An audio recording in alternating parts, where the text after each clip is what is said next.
Ordered 6:45. Starting off, first topic on our agenda is the budget hearing. Dr. Burke. Yeah, I'm going to turn this over to Doug Swin, and Doug can explain to everyone, remind them why we're here at 6:45 instead of starting at 7.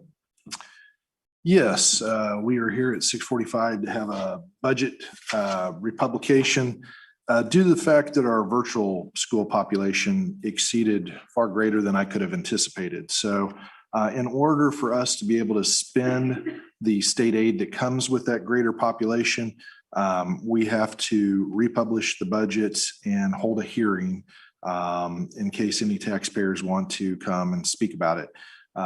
There was a difference of about just a little over $5 million that we're leaving on the table if we don't do this step. So it's money that flows through our general fund, and then we make those payments to Insight School for the students that are in that in those two programs. So with that, it's really for the public to speak. So if anybody wants to speak, this is the time to ask questions. And just a reminder, there's no additional tax increase to our taxpayers or has absolutely no impact on the mill levy.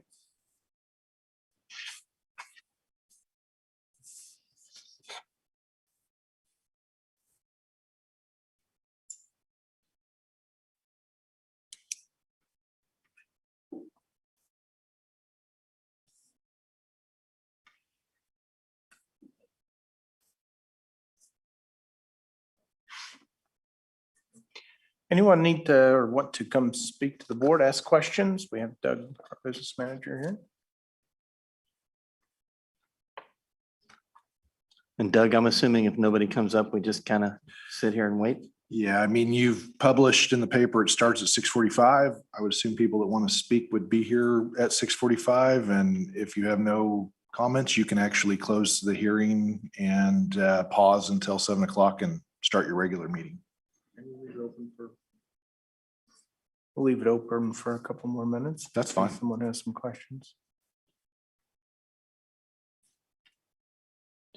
I didn't anticipate any this evening, but you never know. So that's why we publish it in the paper. Someone may be driving around the 199th and Ridgeview intersection too. So. Could be behind a railroad train, the railroad tracks. Yeah. Yes. Mm-hmm. Yep.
It's 6:50. Since we have no one asking questions, let's go ahead and let's close the budget hearing, and we will be at recess until 7 p.m.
Meeting of Spring Hill School District Board to order.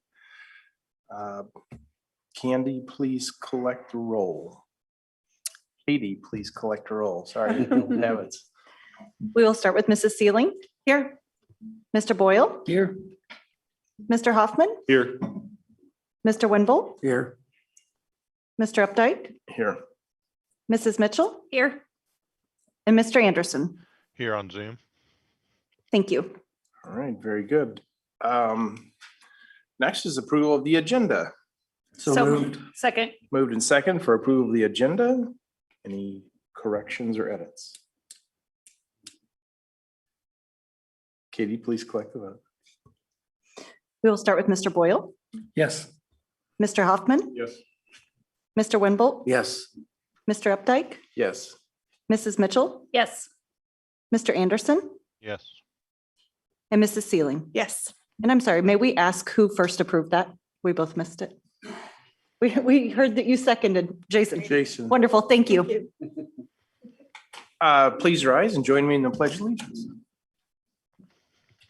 I pledge allegiance to the flag of the United States of America and to the republic for which it stands, one nation, under God, indivisible, with liberty and justice for all.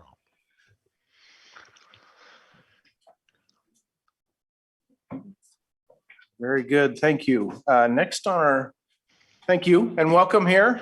Thank you for everyone for coming in this evening. We appreciate that. Our next agenda item is the building presentation. Dr. Burke? Yeah, Cassie Barton's going to come forward and give us a building presentation for Inside and KVA. So Cassie, I'll turn it over to you.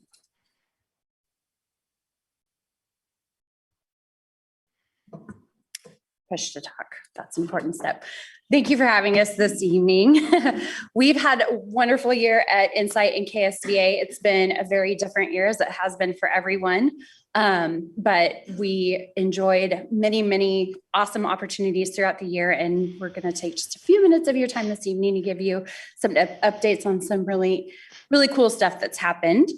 You can see there our mission and vision. We are just here to grow students. I mean, we're here for the kids. We talk about that all the time as schools, and I know as a district as well. I wanted to kind of reintroduce my admin team. This group of people has been amazing through a very different year for us. We have Ops Manager Liz Bucati. She was not even a year in when we kicked off the school year. Rachel Hagan is our Student Support Services admin. Alicia Harrison is our social worker. Christy Olinger is our Special POPS admin. Dr. Philip Teese is our K-8 principal. And you have seen or met all of them at some point, except Dr. Courtney Weber, who actually is joining us so she could come say hi in person. She is our high school principal, started with us about a year ago now. But everything's been virtual in that time. And so wanted to get her in. And then Ashley Anderson, I'll introduce here in just a moment. This group of folks, we were here earlier. We heard there was a lot of enrollment increases. So they not only maneuvered through that and how do we jump in and support almost double, well, not almost, more than double the amount of students that we'd had in the past and do it successfully and ensure that they all had a great experience. But we also brought on across all of our teams 45 new staff members, many of whom joined us after we'd started the school year. So that's always a little interesting when you've got to learn all the systems and all the things that you need to be able to jump in and do your job. We finished the year with highest passing rates in school history outside of the COVID spring 2020. And we also launched the career prep program. Again, many other things I could say, but they've been a wonderful asset to our schools and have done great things with all of, and just done great things with their teams. And the families have had a wonderful year, despite everything, which has been kind of resounding feedback we've heard through all of our surveys. And so I wanted to say thank you to that team. And I'm going to turn it over to Ashley Anderson. She is our career prep coordinator. You may remember on top of it all, we decided to launch a career prep program this school year, and that went ahead full steam despite the pandemic and other things going on. And so she is going to give you an update on how year one went and some things that we are looking forward to for our year two for that program. So Ashley, I will turn it over to you. Thank you, Cassie. Thanks for having us tonight. It's an honor to be able to talk about our program. I'm Ashley Anderson. This is going to be my 18th year in education, and I have worked with Insight School of Kansas for 6 years. And this is obviously my first year in this role because it is our inaugural year to kick off our Stride Career Prep program. So I won't take up too much of your time. I just want to give you a little bit of an overview of what we're doing with our program, some student experience, and then talk to you a little bit about community partnerships because we could really use some help from the community and the board moving forward with that. So our career prep program is a CTE program for our students. They are ISKS students. We're serving 9 through 12 graders with this program. We are offering currently 3 clusters and 6 pathways that fit into those 3 clusters. We have a programming and game design and web and digital design pathway within our IT program. We have marketing communications and hospitality, food and beverage within our business program. And we have certified nursing assistant pathways and pharmacy technician within our health and human service program. So our students that are with us at ISKS can choose one of these pathways to focus on throughout their high school experience. These are some of the main components of our program. We obviously really focus on our curriculum and offering a meaningful curriculum to our students. Most of our courses are project-based learning. They are student-driven. They are very collaborative, and we try to present them with authentic, relevant challenges to kind of fine-tune their professional skills and prepare them for their next step, whether that be a community college, a 4-year university, or going straight into the workforce. We do also have a work-based learning component with this program. It was a little bit tricky with COVID. We weren't able to get our students out into the community hands-on, face-to-face as much as we would hope, but we are looking forward to doing that in the future. We were able to pull in a lot of virtual opportunities with some of our different technology platforms that I have listed here, Nepris, Tallo, Microsoft Teams, but we're looking forward to incorporating internships, apprenticeships, kind of working on those soft skills, some mock interview type things, some workplace tours, kind of field trips for our students all over the state of Kansas. We also offer career technical student organizations. You've probably been familiar with CTSOs in the past. We opened with Skills USA, which covers all of our clusters. And then next year, we're adding FBLA to the mix, and we'll continue to grow that as our program grows as well. We also want to focus on certification. So our students will work towards earning industry certifications in the areas that they're interested in. And hopefully the idea is that they can pass that exam at the end of their pathway upon graduation. And some of them even before graduation, like our marketing students can take the marketing certification exam after they finish marketing too. So they will leave us when they graduate with some actual certifications they can take directly into their workforce, put them in their resume. Even if they're going to college, that's a great benefit. And then our community partnerships, which is a really important piece that I want to touch on here in just a moment. This is just kind of a visual that we give our students of what it means to be a Stride Career Prep student ISKS. It encompasses everything I just talked about. It's so much more than just the curriculum. And so it's really a multi-level program that they're entering into. Just to show you a couple of things that our students and teachers experienced this year, one of the things that I was most proud of them for doing, our business and our IT teachers collaborated together to create a culminating small business project at the end of the year. And so they used the whole year to prep the students to do this, but they really encouraged the students to go out into their communities. So they live all over the state of Kansas. So it was really fun to see the different things they came up with. But the goal was for the students to have professional communication skills, going right into their community and have that community contact, offer a skill set to the business that they were working with after determining the need and want from that business, and then coming up with a final product to help that business. So some of the different examples that we had, this student was working with a pediatric practice, and she took over their Instagram, their social media for the week, and was in charge of coming up with the post for marketing for that pediatric practice for the week. And the student really enjoyed that, had a wonderful experience, and felt that it was, meaningful real world experience that she could take with her. We had a student work with a village at Freedom Place HOA and actually build their website from the ground up. Our teachers help them with this if, we make sure they don't get over their head because these were introductory level courses. So I was really proud of, what the kids took on with this project. Valley Center Library had one of our students create their summer reading program posters.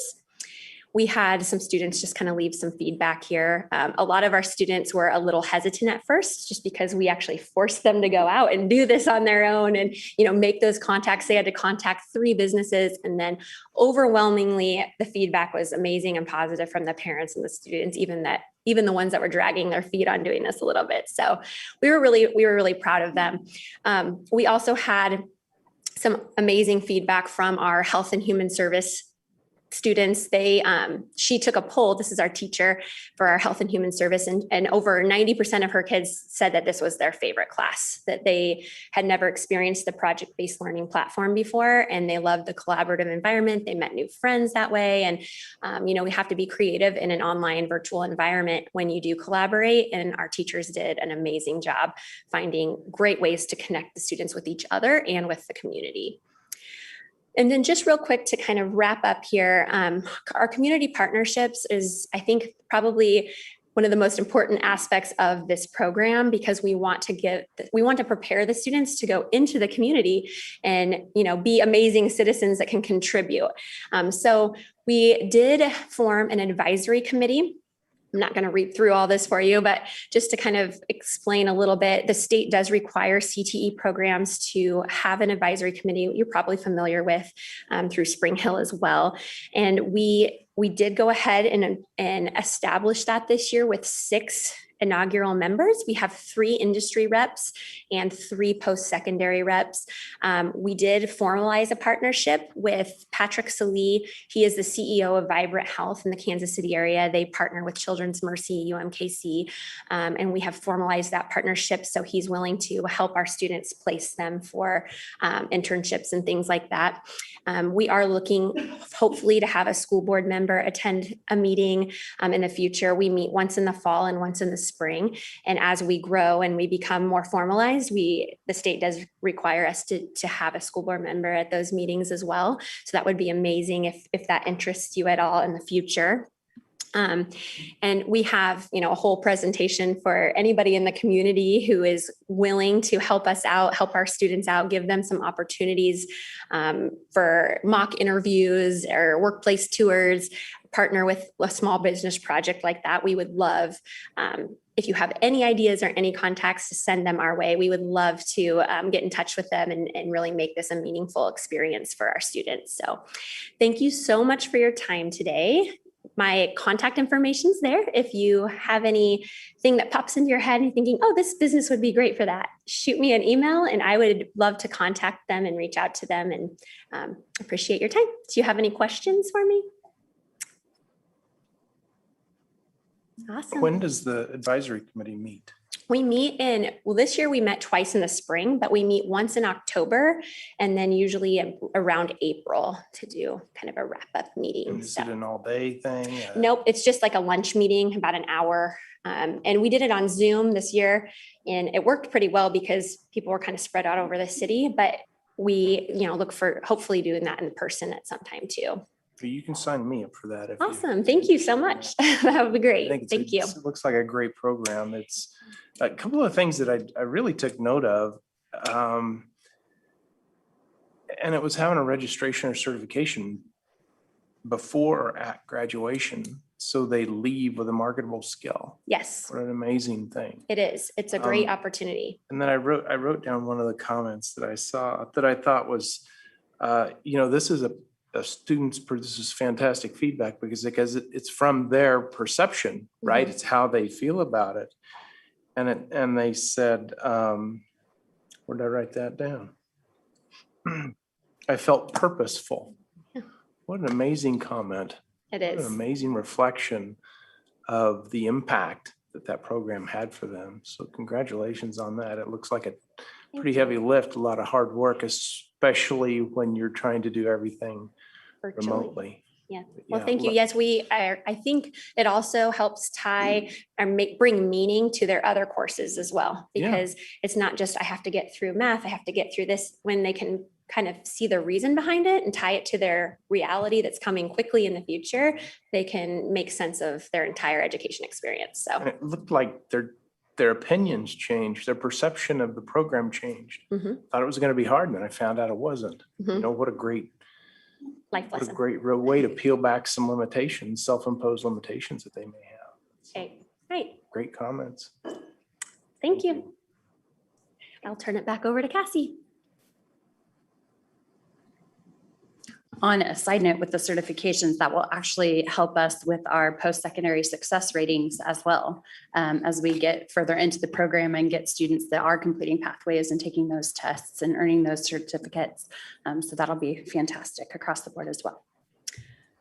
Kind of tying in with the theme of community, we're trying to really get that in a virtual setting. I think everybody's now experienced it in this past year. It's tough sometimes to be completely remote all the time and still have that sense of community. And a couple of years ago, we actually took a page out of the Spring Hill High School book and started a community service club that we wanted to kind of give you a little update on. We started offering this opportunity for students to be completing community service. Our sponsor is Alicia Harrison, our licensed social worker for the school. And if they completed 20 hours, then they could earn credit for community service credit. And it started small in 18-19. We only had 2 students make it, and then we had 3, and we were up to 5 this year. And it was a tougher year because typically they are going out and doing things within their community. And this year they had to be a little bit more creative. But one of the things I think we were most proud of getting really off the ground, it's been an idea that we've tried in different varieties over the years, was the reading time. We had our high school students volunteer to read to our elementary students and make those connections. And it just took off. We were going to just do a couple days a week. And it was so popular that we went to, I think it was 4 days a week by the end of the school year. And then we call them the littles, begging to be able to read themselves to the group. So it started with our high school kids coming in and modeling it. And then the little ones gained that confidence and took over, which of course is great for their literacy, fluency, all of that. But they didn't know that. They just thought that they were having fun. So that was a super success that we saw this year. And we cannot wait to kick that off again next school year. We had 5 students who did earn the credit, completed their 20 hours. And this is just a list of those students and different things that they were trying. It's just so neat to see how they get out there and figure out what they're interested in and are diving into that. And we had one student that put a little slide together for you. She was working with Melissa's Second Chances cat rescue and was helping transport the sick cats and get treatment. And she just really enjoyed it. She was a freshman this year, and so she'll be back and looking for continuing what she's currently doing, but ways to grow that. And so we were really proud of that program and the work that those 5 particular students did. But there were about, I think, 20 to 25 students in the club who did do some community service, just didn't quite hit that 20 hours for the year. And then this is always the time I update you on our charter goals. So I wanted to just give you a quick update, and it's really great. I want to just put a big green light. We're doing really well on all of our goals. So Insight is one of the few remaining charter schools in Kansas, and we renew that charter every 5 years. Each time we do, we come up with goals that we're going to work towards for the next 5 years. So our latest renewal will be up in 2023, and our goals were that by the end of the spring semester in the 22-23 school year, our passing rates will be at or above 80% for middle and high school. We've already surpassed that goal. So I'm very excited about that. Our high school hit 85.2 and our middle school was at 87.5 at the end of this spring. So now hanging tight. We'll of course hope to continue to improve, but we'll stay above that 80% and be able to check that one off come renewal time. Our 4-year adjusted cohort, we're shooting for the year 2022 being at least 20% above where we were in 2016. So revisiting 2016, our 4-year adjusted graduation rate was 29.3. For 2020, it was 45.1. So we've already made a 15.8% improvement, and we still have 2 years to go. 2021, we'll know, they open it in October for us to review students and kind of go back and forth, make sure that we're good with the list for our official graduates of 2021, and then they'll close that up. So we'll know at the beginning of November is typically when they release the official graduation rates, but we're happy with our progress there. And then the last one is by the close of the 2023 school year, our withdrawal rate will have decreased by at least 10%. And as of now, we have already improved it by 16.6%. So I think we're doing a lot of great work, and it's really been wonderful to see the kids and the parents and learning coaches, because we've got a lot of learning coaches that aren't necessarily the parents, have their eyes open to this possibility. We know it's not always for everyone, but it's a great opportunity for some kids who it's just the perfect fit, and we see them take flight, which is super exciting. On that note, another shout out to our high school principal. I didn't even write it down because I thought I won't forget, and then I did. We graduated the most students we ever had. Before our I guess our best had been 131 graduates. Right now we're at 184, potentially 2 to 3 more who are taking some summer courses, and then might wrap it up before that September 30th deadline. So 60-ish students more than we've ever graduated before. So we're really excited about that as well. I have a question on the Sure. Retention rate, Mhm. drop rate. Do you think you'll see some increase in the dropout rate, just people going back to brick and mortar that from COVID year? Yeah, we are seeing that a little bit. It's going to be more so with KSVA. The younger students or, parents are going back to the office. So younger students are going back to the buildings. Middle school and high school, I do think we'll see it increase a little bit over this next school year, but not as much. So I think overall, we'll still be able to finish our goal in good shape. Good. Does that count towards that attrition or whatever you want to call it? If they enroll in another kind of school, does that still count as? It won't count against like our dropout rate or our graduation rate. It just, we like them to come and stay with us. We know that the less they move around, the better it is for them. So. Right. Mhm. Any other questions? Not a question, but that graduation rate sure helps our chances at accreditation. So Yes. Yes. very excited to see that. So thank you. Yes. yes. And also the post-secondary success, we can get more and more certifications that really, really will help us. Yep. So you guys have done a great job this year. It's been awesome. Well, thank you very much for your continued support through everything this year and all the years that we've been in partnership. I'd also like to say welcome to the in-town crowd. Yes. Officially moved in. We're not quite organized yet, but we'll get there. We'll get there. I am continually impressed by all of you and your school and all that you've done for the students, and especially I love being at your graduation. I just seeing the people firsthand and the difference that you're making in the lives of these kids, and even in the numbers, even without seeing the numbers, you could see it all over their faces. Yes. So congratulations on such an amazing program to all of you too. Thank you. Courtney too. All right. Thank you for your time. Well done. Thank Thank you, Cassie. Moving on to recognitions, Dr. Burke. Yeah, we've got some very important people here. So we're going to turn this over to Mark Williams. Good evening. As a building principal, you're always excited to recognize your students, former students and present students. Three ladies need to stand up with me. With us this evening is Vienna Lehner, Emily Dowd, and Izzy Williams. Jalen Stevenson was unable to make it because she had volleyball commitments to Washburn already on Monday nights.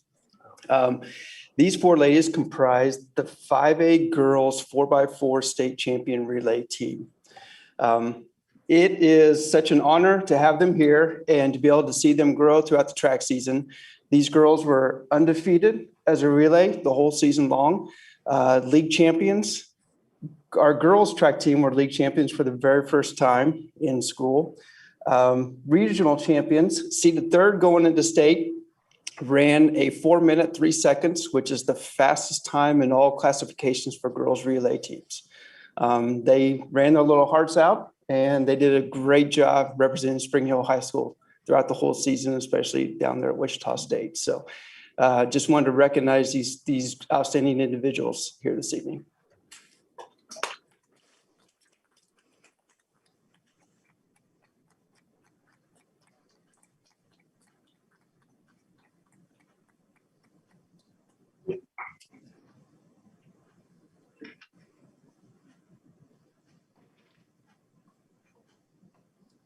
School record also, right? Yes.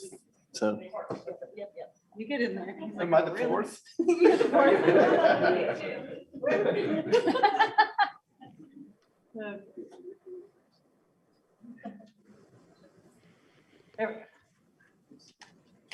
as I said earlier, you're more than welcome to stick around if you want to, but if you guys got plans to go out and eat or something, that might be kind of fun too.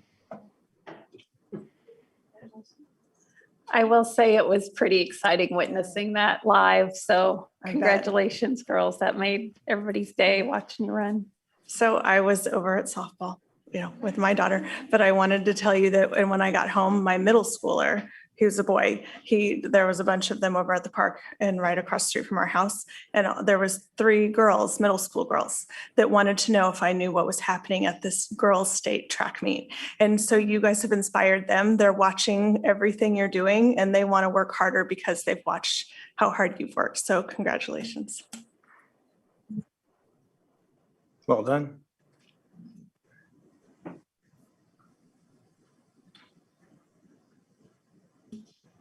Go ahead, Dr. Moore. Yeah, we're going to have Trevor Gertzen come up. We also have kind of a really exciting award. Trevor Gertzen, principal at Spring Hill Middle School, was named the National Association of Secondary School Principals National Digital Principal of the Year. And so thinking about the thousands of middle schools across the United States, and I believe there were 3 of you that were recognized. And so to have one in Spring Hill to be recognized is pretty amazing. So I want to tell them a little bit about what you did to receive the award. Yeah, so the award is through National Association of Secondary School Principals. And it's an award that's been out since 2012. The whole purpose of it is to recognize principals in school districts that go kind of above and beyond with technology, not only just providing it, but also utilizing that technology in innovative ways to help students grow and learn. And so hadn't even considered applying for, but I had some colleagues that said, hey, you really need to consider applying for this award. This is something that everything this award asks for is what you are currently doing as a building leader. So it's an opportunity to share the district, the school, and also an opportunity to grow as an individual. And so started the process. Is a pretty lengthy process, required reference letters and recommendation letters from community members, from students, as well as staff. Then multiple essays that I had to write, as well as just documentation of what we currently do in Spring Hill and then what I do as an individual, not only with Spring Hill, but I'm also an adjunct professor. I teach educational technology for Harding University, as well as on the local Kansas Association School Board, Kansas Association of Secondary School Principals. And so sharing all that information with them, you turn it in, then you just kind of wait and see. And I got a call, it's on the last day of school. And I truly thought it was a prank call because it came from Maryland. And we had also had some people prank calling the school that day earlier. So I just assumed it was another prank call. And so I picked up just thinking it was nobody. And the lady explained who she was. I was like, this is a joke, right? She goes, no, this is really NASSP. I'm like, no, seriously. She goes, no, this is really NASSP and you won the award. And so I had to keep it a secret for a week. Dr. Burke knew, and then the state coordinator for NASSP knew, but we had to keep it a secret for a week. And then last Thursday, they made a public announcement for it. And so I'll have an opportunity to go to, it's virtual this year, but in the future to the National Principals Conference, where I'll get to be a keynote speaker there, as well as go to an awards ceremony in Washington, D.C. in September to accept an award on behalf of Spring Hill for the national award. And then there's a magazine that comes out in November that I'll be on the cover of that magazine, which most administrators across the country get. And so looking forward to being able to share Spring Hill. Again, the work we do, I got an article request today, and the article title is How You Make Educational Decisions. And so I'm going to feature Phil Elliott as part of my article and the information, the work he does to help us make educational decisions, because so much of the things I talked about actually was how we do things in Spring Hill. And part of that is the guidance that not only Phil gives, but also Brad and Wayne, and kind of the leadership they help us when we make our decisions. So it's definitely not me. It's definitely everybody around me, my instructional coaches, the staff. I mean, I hate to give a lot of credit to Rod, but he's a big part of it as well. And he's been a huge resource and huge mentor to me. And so I'm very grateful to the people around me that have helped me earn and win this award. So that's it. This is a big deal.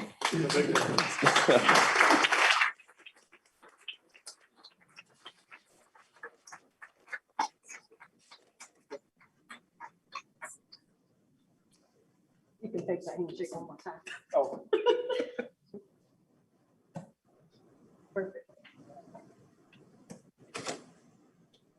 Yeah, I've got to share. I also got the same call like a day, either the same day or a little bit earlier. And when and they called me on my cell phone, so when you see that, as soon as I got it, I thought, well, they're going to talk to me about my title insurance or my computer or something like that.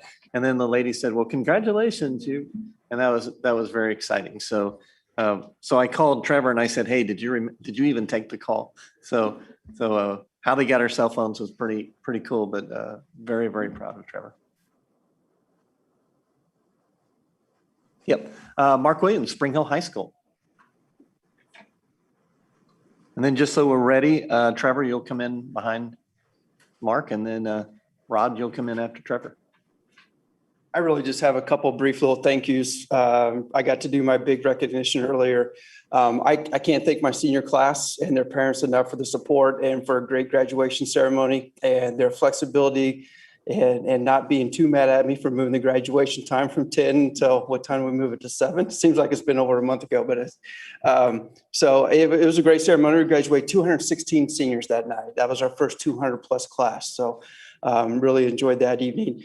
And last but not least, I can't thank my teachers enough for a great year. And they go above and beyond everything I've asked for them, and especially this year. And for you guys, for your leadership through this past school year. Thank you for that. So it's been a great year. Look forward to next year, and thanks.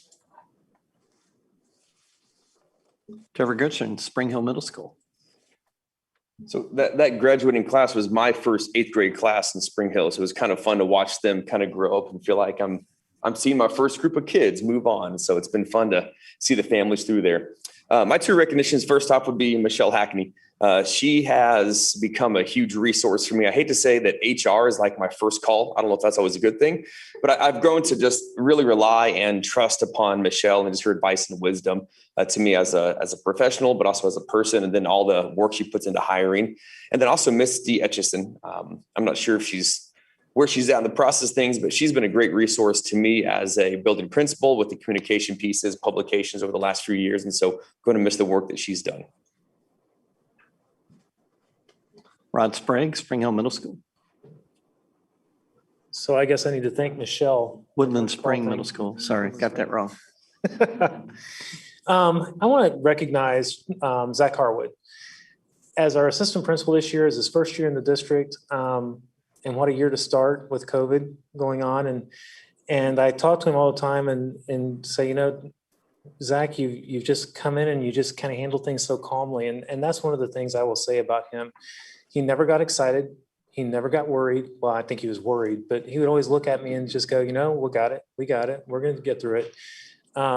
He's been a rock all year long, and he's done a great job. There's not enough that I can say about him and how proud I am of him and how thankful I am of him for coming and joining us, because he's been a tremendous asset to our school and district. And then last but not least, not enough people do this, and I'm guilty of this too. I want to thank Dr. Burke and Mr. Wilson. They've done so much for us as a district, and as a principal going through everything we've gone through, being able to rely on them, call on them, ask questions.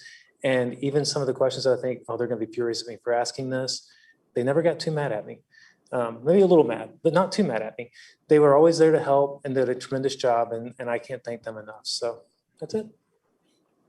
Spring Hill Elementary School, Tammy Endicott. Good evening. I wanted to take just a few minutes, probably like everybody else, and just thank my entire staff for all the work that they did, their perseverance through this difficult year. They stayed professional, and most importantly, they kept the students' interest first and foremost in their hearts and minds, and you couldn't ask for more than that. I was actually walking through the building earlier this morning and was noticing all of the one-way signs off the floor and all the stickers, and I'm like, oh, that looks so nice. I hope we don't ever have to go back to that, but it was wonderful to see those things off the floor. And then I wanted to also thank Dr. Burke, Mr. Wilson, and Misty Etchison. We had I think it was the last full week of school, we had a staff game. It was part of my appreciation for staff where they won prizes and played games, and they had different challenges they had to do. It was kind of a mix between Wheel of Fortune and Survivor. And one of the challenges was that they had to call either Dr. Burke, Mr. Wilson, or Misty Etchison to come out and join in the game. And most of the ones that got them were paras, so they were a little scared to call. But they did it, and Dr. Burke, Mr. Wilson, and Misty all came out, and the staff were running to me going, did you see Dr. Burke was here, Dr. Burke was here. I said, yes, I saw, thank you. So that's what's important, is when the staff calls, they come out. And just like Rod said, anytime I called this year, they handled everything very calmly and answered any questions that I had. And I just also wanted to thank all of my administrative peers, the whole administrative team. This year has forced us to really work together, and it's been nice. And I can call if I can't get a hold of any of my elementary peers, I call the secondary people. It's just nice to know that there's always somebody on the other end that you can contact and that supports you. And so I thank you for your support this year. Prairie Creek Elementary School, Jody Cole. Good evening. This is kind of a hard act to follow this evening, but I would like to recognize our building leadership team for the time they dedicated to developing our strategic plan. They met every Monday beginning in November through April. Through their leadership, a strategic plan was developed, and they will also present that plan to the staff in August. I'd also like to recognize Mr. Hogan for all of the work he did to prepare for our field day and our Ninja Warrior course. The students were up for the physical challenge, and it was a great way to end the year. Thanks. Timber Sage Elementary School, Darcy Sly. Yeah, good evening. First off, I'd like to thank all of the principals in the district, because this year was a new year for me. They were always there with answers and support and encouragement all the way throughout the year. I'd also like to thank the directors of the district and Dr. Burke and Mr. Wilson as well, for always sharing their wisdom and answering all those multiple questions that I had throughout the year. Lastly, I'd like to thank Christy Campbell. She's Tim Meek's secretary, and with opening Dayton Creek, just making sure that everything's ordered. I can't tell you how many times I'll be working along and all of a sudden something will pop into my head and I'm like, oh my gosh, did we order that? Has that been ordered? And I send her an email, or I send it, get her on the phone, and she's like, it's already done, already taken care of. So it's great to be able to work with such professional people. And I just feel very fortunate, and I want to say thank you to everyone. Wolf Creek Elementary School, Beth Cooper. Good evening, everyone. Before we wrap up the year, I want to recognize and thank a special group of people, and that is our substitute teachers and paraprofessionals. There were some days this winter where we were down at Wolf Creek between 10 and 15 people if you combine the subbable folks with the folks that aren't subbable. And when someone walks through the door and says, I'm here to help, it's an incredible feeling, and we were incredibly grateful to all of them. In particular, I'd like to thank Judy Mason, Sam Tipton, and Megan Weaver, who all filled in for long-term sub positions. We had 3 maternity leaves at Wolf Creek this year, and with the extra quarantining required, some of those ladies were gone up to 14 weeks. So I just want to recognize that special group of people, because we couldn't have gotten through the year without them. So I want to recognize the Spring Hill Education Foundation Tournament. We raised over $18,000 this year, and that was a really incredible feat. Give a lot of credit to Misty Etchison and Nancy Miller and all the other people that work with them. Steve Smith has been our chairman for every year, so this was our 25th year. So we want to give a special shout out to Steve for all of his incredible work for us. With that, we're able to give 11 scholarships at $1,500 a piece. And so if you, I don't know if the public can see that, but the scholarship recipients were able to come out and eat lunch with us, and the golfers were able to see directly who benefited from that money. And then another $1,500 of that goes into some I believe it goes into some college classes and makes that available for students as well. Is that right, Doug? So it's nice to see that that money is given right back into our community. So Dr. Burke, was this the first year that one of the scholarship recipients actually golfed in the golf tournament? I think that's probably I so. thought that was pretty neat. And We've been trying to get the form. We were really hoping that the original recipient, because when we first started, we only had 1 or 2 scholarships. We were really hoping that that person would be able to come back and be there, but they had a conflict and couldn't make it. But 25 years of scholarships from a tournament that has been able to give back is pretty amazing. So those short beginnings from 1 or 2 students to 11 students being consistent, and want to thank the community for that. The other thing is I want to bring up state assessments. And Phil, if you get a minute, can you pop that up? We're very, very excited about this. With everything that was going on this year, you're always worried about your students learning and learning loss. And so I want to give an incredible amount of credit to our students, the amount of hard work that they put into this, and the teachers and staff that it's always a team effort. And I'm not going to read all this to you, but grade levels are 3rd grade through 8th grade and 10th grade. So there's 7 levels there. So English language art, all 7 grade levels tested, we are above the state average, which is really exciting. And in math, all 7 grade levels tested, we were also above the state average. And then just due to time, down at the bottom, there's a little box there, and that the last time we tested was 2019. We were not able to test last year. So you can look at the English language arts scores from 2019, and we progressed 4.5. Statewide, that number dropped 1.4. And then in our math, we progressed 0.3, and statewide, it dropped -4.4. So wanted to take an opportunity and just say, even during a crisis and all the things that were going on, our students and our staff really did a great job in making sure that kids were educated. So wanted to point that out. We will, when we have all the test scores, we'll be able to put that on the district website so people can go through and see that. So very excited about that. And then others, any directors, anybody else want to share? This is a last time for a while. If you remember, we allow, believe it or not, we allow our principals to take some time off. And so most of the principals are off the majority of July. And so they do not come back and do recognitions in July. And then we don't have them come back in August because they're getting ready for the start of school.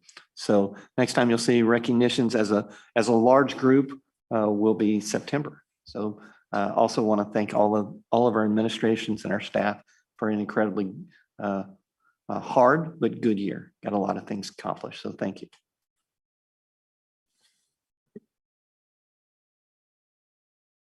Very good. A lot of good news there. Moving on to our next agenda item is business with individuals. Katie? There were no cards. Okay. Moving on to the consent agenda, which consists of approval of the consent agenda items, approval of the minutes, a clerk's report, treasurer's report, payroll and claims, and personnel. Any additions, subtractions, edits, questions about the consent agenda? I just had a quick question on personnel. Are we still hiring people, or are they pretty? Yes. Yes.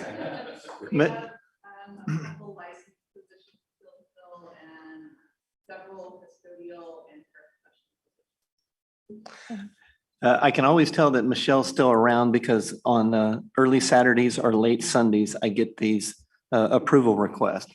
And what's funny is I get them and about 5 minutes later, she'll say, will you go ahead and approve that so we can offer the contract? So Michelle's and her staff have done a great job.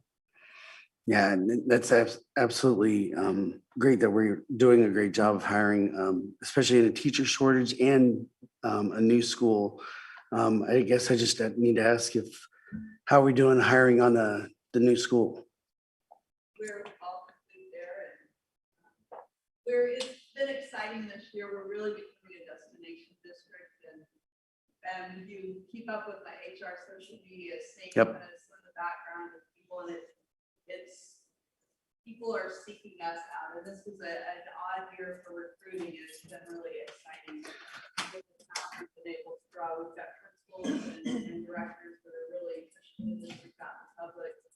Our personnel throughout the district, so it's making my job a little easier. That's good. I had a comment from a board member in Kansas City, Kansas, to request that we stop stealing their teachers. So it's the first time I've heard that. It's usually, us telling Shawnee Mission that. So it's a good thing that we're a destination spot. So kudos to Michelle and your staff. Any other questions or comments on the consent agenda? Mr. President, I move for approval of the consent agenda. Second. Moved and seconded for approval of the consent agenda. Any final comments or questions?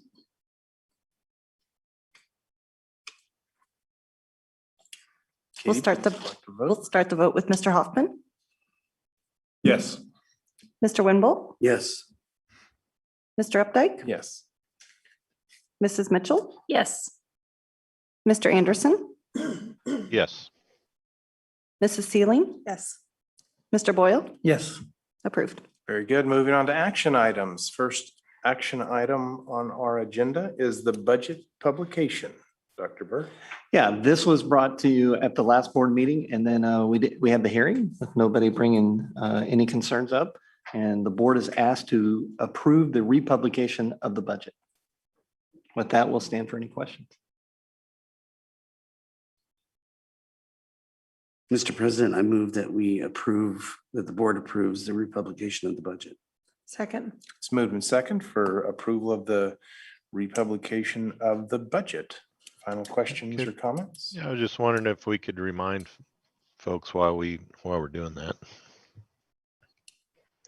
While we're republishing. Yeah, we basically, there was let me spit this out. So there was an incredible increase into our virtual school. And we always kind of give a little bit of cushion. And we thought that cushion would be about $7 million. Virtual jumped incredible this amount this year. And so that kicked up all the way up to 12 million. And so we're having to republish for the additional 5 million. And as we stated earlier, this will not cost our taxpayers any additional money. It does not change the mill levy whatsoever. This money comes in from the state. Thank you. Any other comments or questions on budget republication? Katie, please collect the vote. Mr. Winble, Yes. Mr. Updike, Yes. Mrs. Mitchell, Yes. Mr. Anderson, Yes. Mrs. Sealing, Yes. Mr. Boyle, Yes. and Mr. Hoffman, Yes. approved. Very good. Thank you. Moving on to the Ventrac compact tractor purchase. Dr. Burke. Yeah, if you'll remember at the last meeting, Kylie Delphi did a presentation on the Ventrac tractor and all of the attachments and things that it will do. One of the things that there are specialized requirements from the county and or the city. And part of that is putting berms and trying to mow those berms. And if you remember, we discussed that at the last meeting. The board is asked to approve the purchase of the Ventrac compact tractor. And Kylie Delphi and I are here to answer any questions that we can.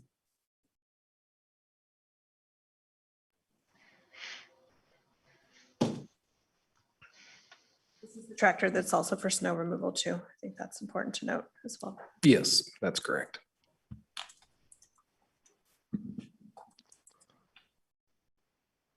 I just wanted to make a comment that we push our staff to be as safe as possible, and this is just a piece of equipment that we need to support them on mowing the difficult slopes.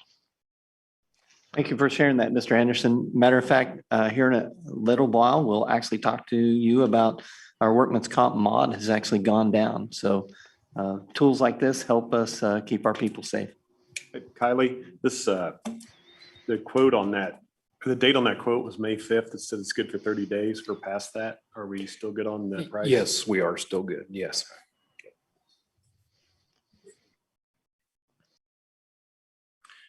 Any other questions? Comments?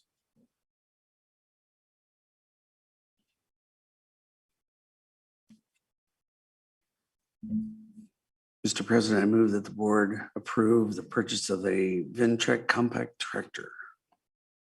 It's moved and second to purchase a Ventrac compact tractor. Final opportunity for comment or question.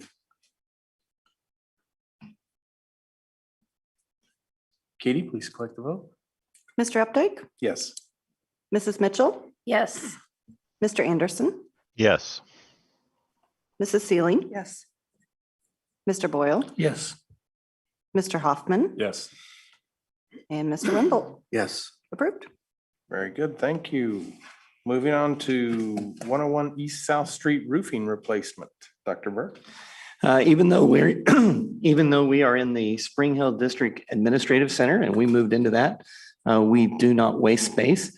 And so with that, Insight and KVS have moved into town. And so I don't know if you heard earlier, but Sharon was welcoming them into town. With that, we need to replace the roof. We did find some old documents that we started renting that building in 1984. So, and then at some point after that, we bought that building. But as Michelle Hagney can attest, there are a few holes in the roof and we need to get that fixed. And so with that, the board is asked to approve Premier Contracting Inc.'s bid of $238,163 to replace the roof at the old Board of Education building located at 101 East South Street. With that, Kylie and I'll stand for any questions. Is this coming out of capital outlay? Is that- Yes, this will be capital outlay. Have we used this company before? We have, Tim, we've used him in the past on something previous to when I was here. I'm not sure what that was, but he can speak on that. And I've got a reference from Turner Schools that they used him and they did a good job. So, okay, good. It's been a number of years since we used them 20 plus years ago. So who knows if they're the same company, but they do come recommended from the manufacturer as one of their qualified installers. So there's some definite qualifications they have to meet in order to be qualified by Garland. So. Okay.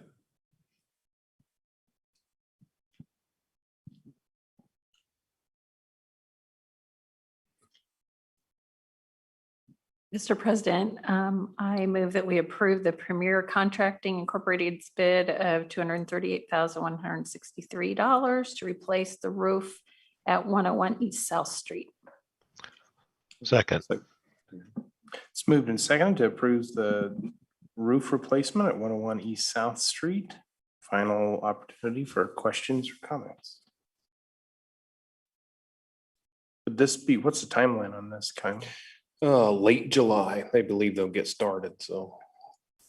Yeah. Yeah. Okay. And they'll have it done before school starts, right?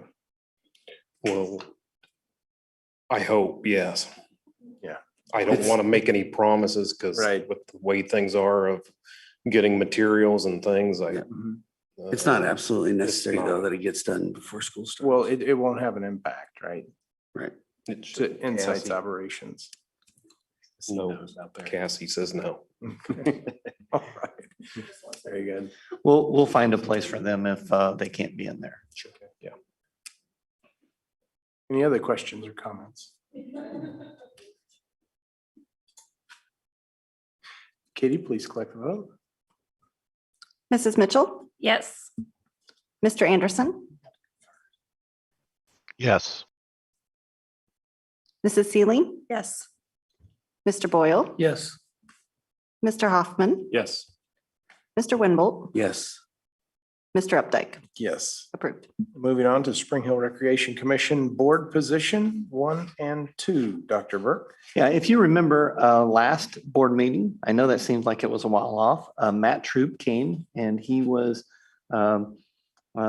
interested in that position. And I know that Brian had came with him and was recommending him as well. It says on here he'll be available to speak, but I think that was a carryover from the last meeting. Steph Hertel, who had held that position for many years, is no longer able to do it. And so with that, we recommend to the board to appoint Matt Troop as that position. And then Jared Kosberg has been in position 2 since 2017. And we recommend that we go ahead and ask him to remain appointed to that position for another term.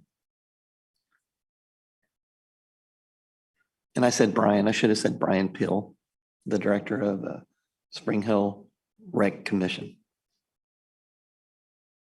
I know there's not really any information on Jared Kosberg, but I know he does have a finance background. And so he's been very valuable on that board as their budget continues to grow with the school districts. And I'd be definitely supportive of both of these.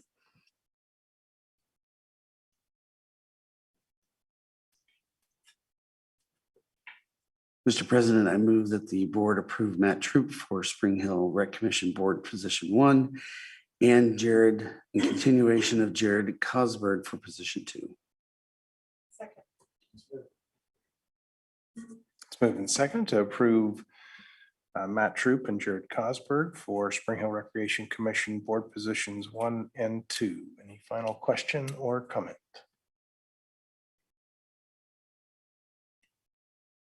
Katie, please collect the vote. Mr. Anderson? Yes. Mrs. Sealing? Yes. Mr. Boyle? Yes. Mr. Hoffman? Yes. Mr. Winbolt? Yes. Mr. Updike? Yes. Mrs. Mitchell? Yes. Approved. Very good. Thank you. Moving on to district assessment systems. Dr. Burke? Yeah, yeah. At a previous meeting, Brad Wilson had visited with you about, we have had some concerns about MAP and DIBELS and that we were going to look at some other assessment systems. And one of those, the system that we're really excited about is Fastbridge. And Michelle Hackney is here to talk to you about the rationale behind Fastbridge. Absolutely. I'm speaking on behalf of Mr. Wilson today, and he really didn't have to ask me twice to do this. This has been actually a dream of mine since around 2005, and getting a system together that really does provide assessment system that's complex and really comprehensive. Fastbridge and the documents that are online really spell this out, but we finally have before you an offering that will be able to measure our math, our reading, and our social emotional. So really fully supporting our strategic plan. It is one system. It provides that screening assessment, diagnostic assessment, progress monitoring, and that dyslexia screener. It supports our math, our reading, and our social emotional. If you look at one of the documents on here breaks down both the MAP and the Fastbridge, just the time that's spent with math, our MAP, and that assessment fatigue that oftentimes students are suffering with being over tested. It really does kind of counterbalance that. It is providing us with MAP, and having been a principal for many years, MAP is a good product. It does look at both your math and your reading. However, when you're going into it, using it as a diagnostic tool, it takes some digging. It really, you're having to pull quite a bit out. With this Fastbridge product, it does provide us a lot more diagnostics. It really does provide information to the teachers on resources and recommendations to help our students.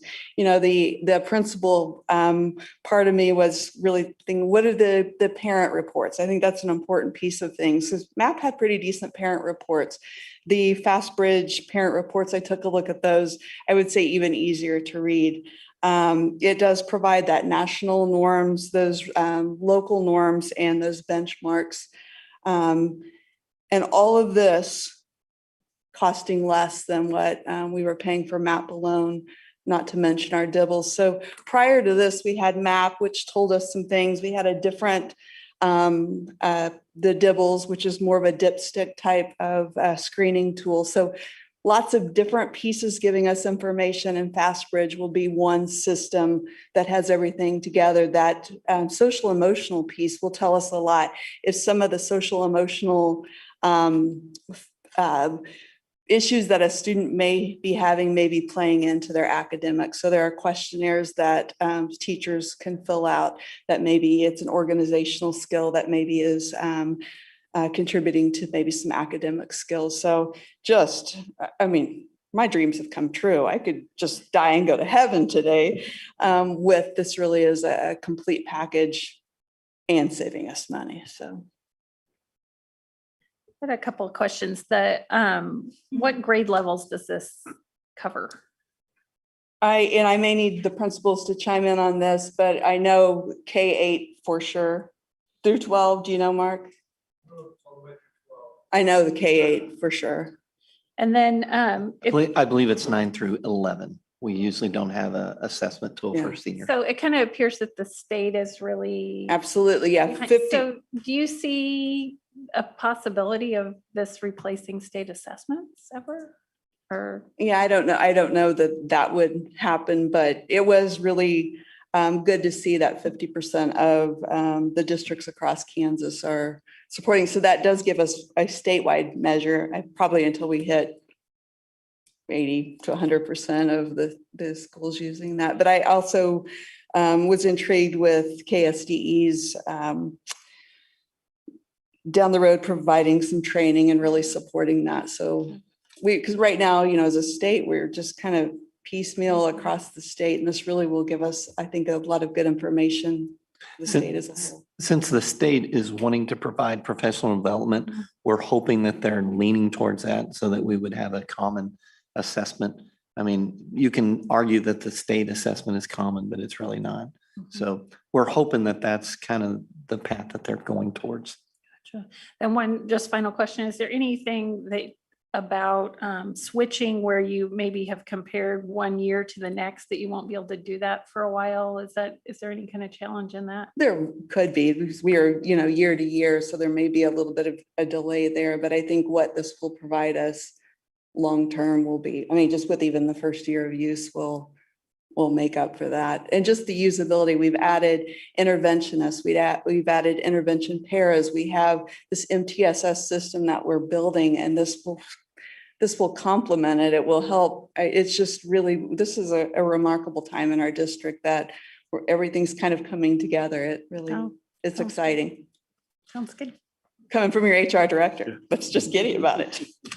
I'm excited about the dyslexia portion. Yes. That's something I think we've been a little bit maybe behind on possibly, but that's exciting. And if it has your blessing, I'm excited. Absolutely. So I agree. That was one of the things in my notes that I wrote down about the dyslexia part. And then also thank you for Sharon for asking about the grade levels. I had assumed K through 11 because we don't assess seniors typically.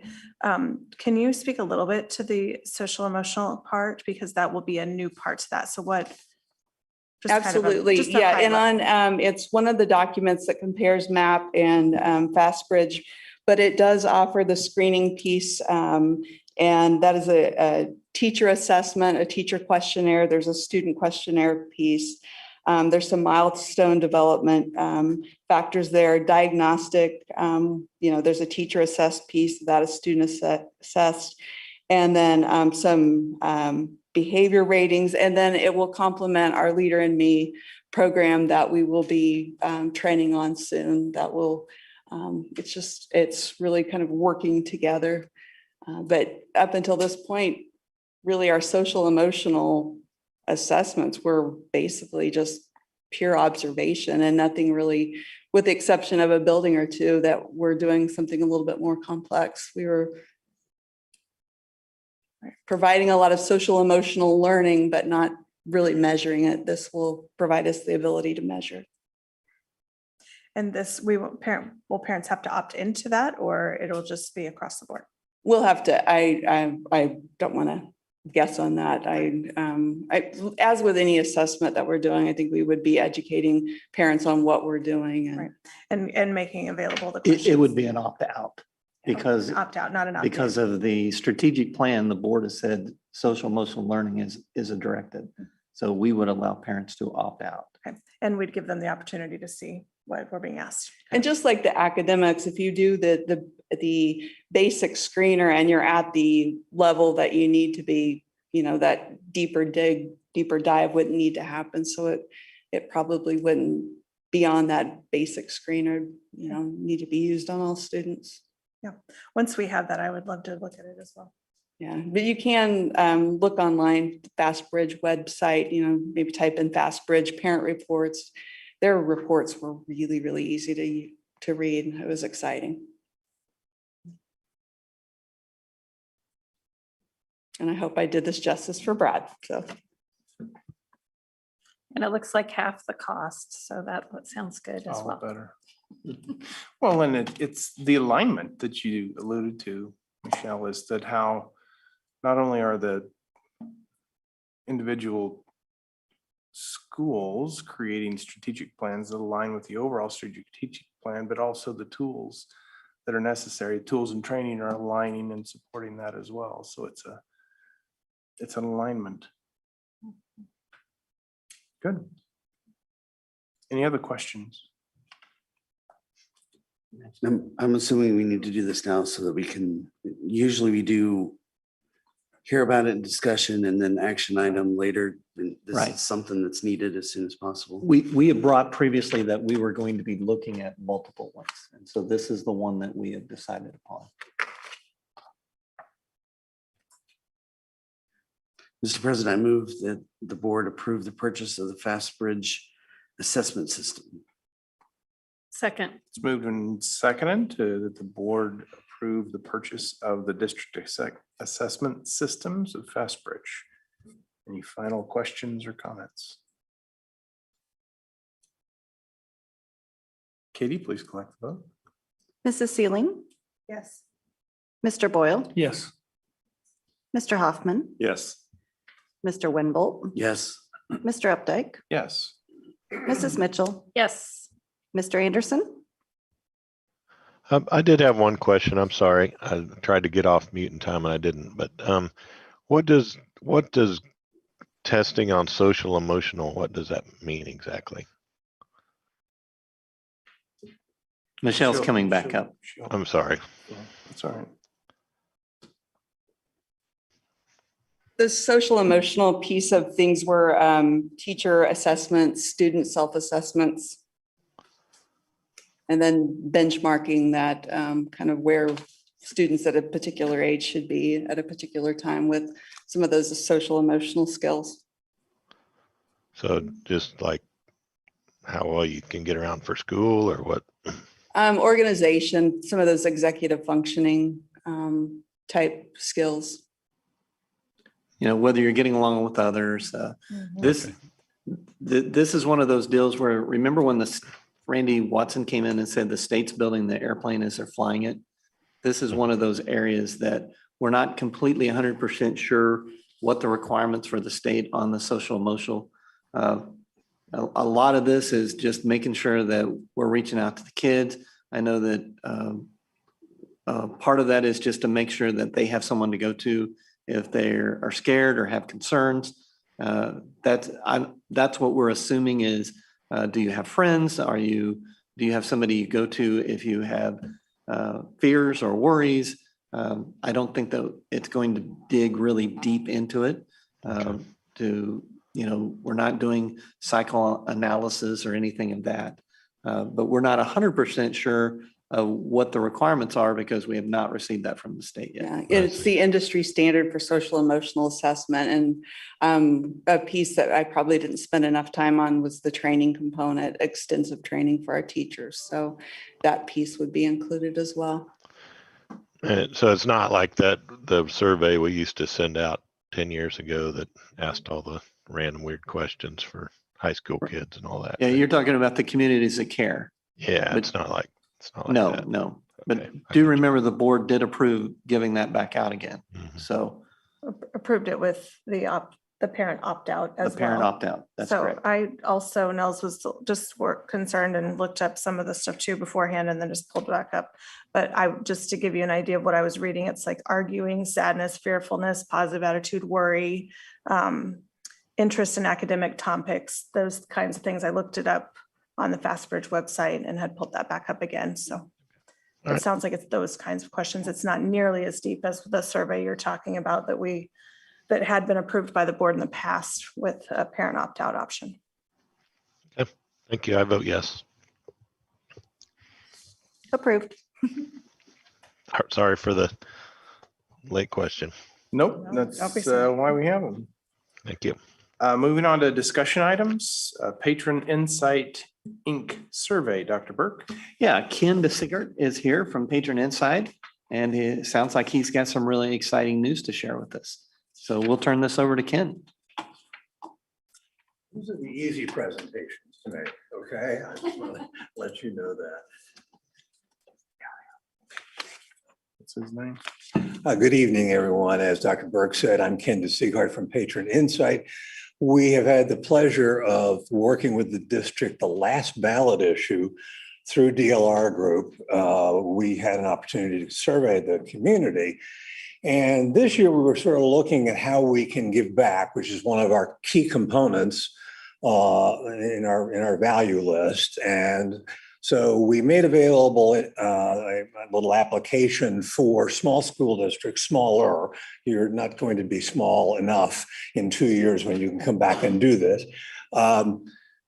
To get the advantage of a survey that you wouldn't ordinarily be able to do, or you wouldn't want to spend the money on it unless you were dealing with planning a ballot issue. And when we did that in our newsletter, Misty jumped right on it and applied. We were going to do 6. We ended up doing 8, all 8 that said we'd like to do this. And across those 8 districts, we interacted with, I would say, more than, I gave Dr. Burke, I think, some incorrect information. It was about 7,000 respondents. So we feel really good about that. The smallest was 132 students. So that's not you. So I want to go through the data very quickly because it's just, we don't have a lot of flexibility with an online survey to go into great depth, but we can look at some very important components. We had a planning meeting, Dr. Burke and Brad and Misty, and then things went downhill. So we waited until the spring to go out and ask folks. A little housekeeping. It was an online survey format. The program says it should have taken about 5 minutes. When we launched it, it ended up taking about an average of 4 minutes. So it was pretty brief. And that's probably contributes to the fact that we had more than 1,000 responses. And also the great job that Misty and Dr. Burke and Brad did pushing this out there. We really want to hear from you. 86% were current student families. So it was mostly like a parent survey, but that's okay. And all data is valuable. 72% were female, not unusual.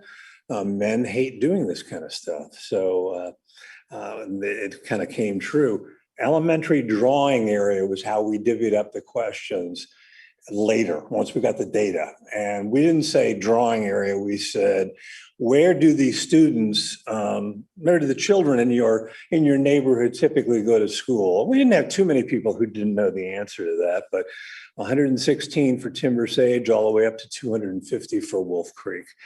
And as you look at the results, I want you to really focus in the report, focus on the overall scores, because with the variation on the number of people participating in various subgroups, that's for nerds like me to get interested in. But you can't have the same reliability when you're going smaller and smaller and smaller. Fortunately, they were all good, and so was the overall. So grading the district's performance, I just can't get rid of this visual. I mean, you can get anything on Google, but see, notice it's Warren G. Harding Senior High School, and it's 1939, 1940. So I think this student is doing well. William is doing well there.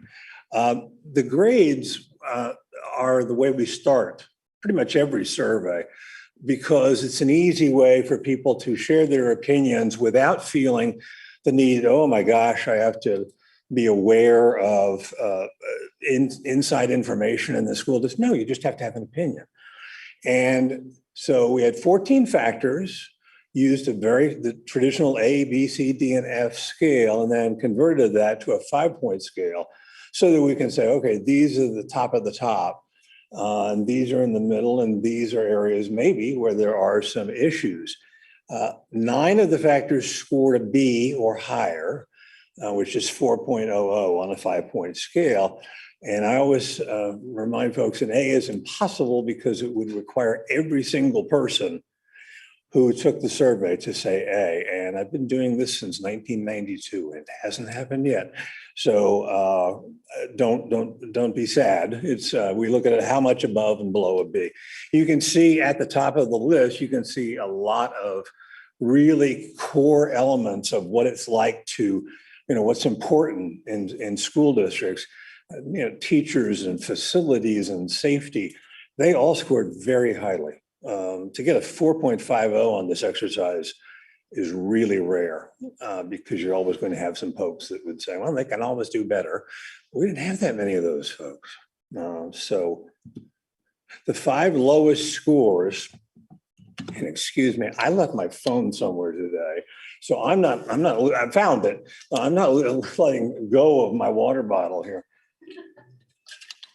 for fear you'll have to give me a call. These were the 5 lowest, and meaning they were just below a 4. And I want to make sure I point to the social and emotional will obviously get better the next time we do something like this. But I want to draw your attention to the don't know percentages, okay? So these are the opinions of people on the starred ones that had an opinion. I know that's a silly sentence, but there were high percentages, high in my world, of don't know. So that means there's an education opportunity on what you're doing. That's the way I always look at it, unless we were down below a C, and that's not going to happen usually. So it's good scores, very good scores. Cte Program Feedback kind of has the same issue, 68 to 76% on all of the, we broke them out individually, said, I don't know if that's exceeding my expectations, falling short of my expectations, or right where my expectations should be, or I don't know. As you can see, 68 to 76%. Again, I look at that as an educational opportunity. There's a but coming up here. In second place was neutral, 13 to 15%. So you put 68 and 13 together, you can see that those who were aware of your CTE programs were positive, but a lot of people aren't. So awareness is kind of low, but 87% of the folks we taught with that participated in the survey said expanding CTE was either an excellent idea or a good idea. So they felt like they didn't have enough information to make a judgment, but they do have enough information to say it's a really good thing for the district to expand. The top 3 reasons, and that was in the comments, were really affordability of the training as an alternative, getting students ready for certification or something that would come post high school graduation. Additional opportunities, not everyone is cut out to go to college. And I think I had that exact statement about 100 times. Not everyone's cut out for college. So it's great to have the opportunity to provide them an alternative. And the people recognize that the growth in career, trade, and technical job opportunities is real. And the district would be wise to provide that information or provide that training for students. Might not be all the training they need, but it certainly sets them up. The remaining letter grades, some of these just didn't fit in with the other the others. So we pulled them back to the back of the survey, and you can see it's very good. And I had to have some fun with it. So A, almost. Very, very good. No concerns there. Looking 5 years down the road, there you see what the most common answers were. We asked people to sort of visualize. A lot of people did say, I don't know, but bigger, half a second high school, CTE. And then sort of the negative side of growth is on the right side of the screen there. Risk of losing the small town feel, losing staff because of an uncompetitive pay scale. Again, looking 5 years down the road. And losing non and former student families because of taxes within the district's boundaries. All taxes, not just your taxes. So those are things to kind of pay attention to. That's what they think it's going to be in 5 years. And my coffee isn't steaming there. Well, okay. And I have to tell you, for those of you who don't know, last week was my second anniversary post double lung transplant.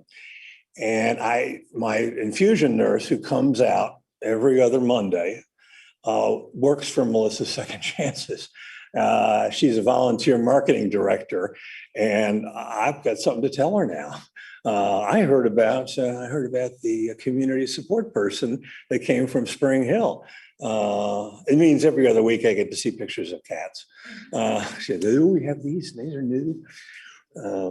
So she hasn't convinced me yet to foster. I've got two of my own, and that's enough. Questions or comments or concerns? It was a pleasure working with the team here because we all were going in the kind of the same direction. We wanted to see what kind of good information we could get, and if there were some issues in the weeds that we needed to be aware of, and there aren't based on the questions that we had. I had a question about the respondents about expanding CTE. I know that a lot of the comments were around more opportunities, growth in trade. We have a lot of parents, patrons that say that we need more CTE and that sort of thing. But we also, whenever we ask them, would your student be interested in doing that? And they continually say, that's not for my student. My student's going to college. Right. Could you talk about, or maybe even next time you do a survey, do something to that effect of, especially for the parents? Is it something that your student would be interested in versus, all the other students, it's good for them, but not my student? We divided it into two sections, and I will answer your question, but from a structural standpoint, the first part was, what do you know about these 5 programs? Culinary arts, and I'm going to space out the other ones. I must be hungry. That's the one I remember. And then we said for each one, we said, how is it doing? And then we said, what do you think about growing it? And maybe it's just their view about everybody needs opportunities.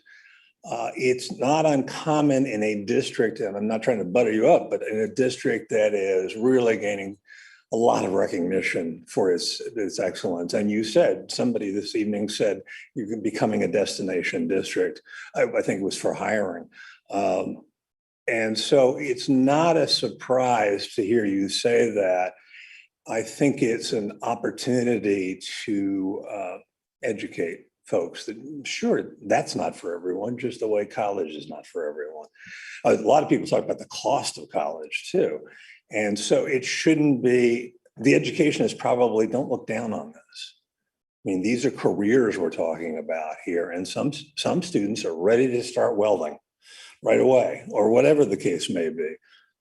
Yours isn't, and that's okay. Different strokes for different folks. I don't want you to become, well, I work with a couple of districts that don't even let community colleges in to their career nights or their college nights, because nobody in our district is going there. That's education. And I think you have an opportunity here. No one's going to push back, even if it's not for their kid. As I read the results, like you said, 68 plus 13, it is an educational opportunity. It's like if they don't know if it's exceeding or not, that means they just don't understand what it even is either, right? They don't, but I think not everybody, most people agree that college isn't for everyone. I think that we're all talking about that now. The whole community is talking about that, but they don't necessarily understand how our district is fitting into that. And that's what the survey results said to me, most importantly. So that would be, that's the nice way of an educational opportunity of saying it, that we maybe need to work on educating. It is a branding issue almost. Does it fit in the minds of some parents with how Spring Hill is becoming a center of excellence, if you will? And if it doesn't, then there's got to be a different way to brand it. I think it's wonderful. Obviously, I come from an era where we didn't have CTE except woodshop. So, and that's not much of a CTE program. So I just think it's wonderful that some are becoming aware and branding it appropriately. It is an opportunity for students to discover what they want to do if it's not college. Well, coupling that with our lowest score, the first one said preparing college students for college and career readiness. And that was one of our lowest scores at 3.91. So it seems to be on parents' minds. Yeah. It seems to be on parents' minds. They just might not know what we offer. Those are two very different things, college ready and career ready. That's lumping them together to me is I'm not sure when you split those, I think you'll see a lot better information. And one thing that you said earlier is 72% of the respondents were female moms, whatever. I think if you had 72% of dads would have filled this out, I think that number would have been bigger on the CTE. But personally, The awareness. yes, Awareness. yes, I think they would have probably answered some of those questions differently. So there's a huge opportunity there, and I think we might be a little bit behind the 8 ball on that. We've been talking about it for Kind of years. wondering with the so many people not being aware of it. In a growing district, you also have a lot of people with younger children. And I think when my kids were younger, I probably wasn't very aware of CTE programs because I wasn't thinking there. So I don't know whether you could tell from, what, if it asked what age their children were. It didn't. No, it didn't, because with online, you have to be careful with anything. Not that I'm interested in going and finding out all 1,032, but some people would think that. So we say, okay, let's look at it from a drawing area so we can see if there's education challenges in certain parts of the district, and then student or no student. Well, that's a really good point, Sharon. And maybe the education is more geared towards even the younger or middle school even. Yeah. Like, here's what's coming up on your horizon in the Spring Hill School District as you advance in our district. So. Yeah, you can't start too early. I think middle school is a good place. But that's for you to decide, obviously. It's just, I looked at that and said, okay, it's an opportunity. And nobody should feel bad, looking at these numbers. It's an opportunity. I was going to make the point is, even though we call these our lowest numbers, they're still exceeding what people expect to receive. Yes. I read that right. Correct. Yeah. And if you think about the number of students, I think you have an excellent point here, Sharon, is that the number of students in our district, by far, the largest percentage is elementary age students. So that's probably going to put a little bit of bias in these numbers, as you mentioned.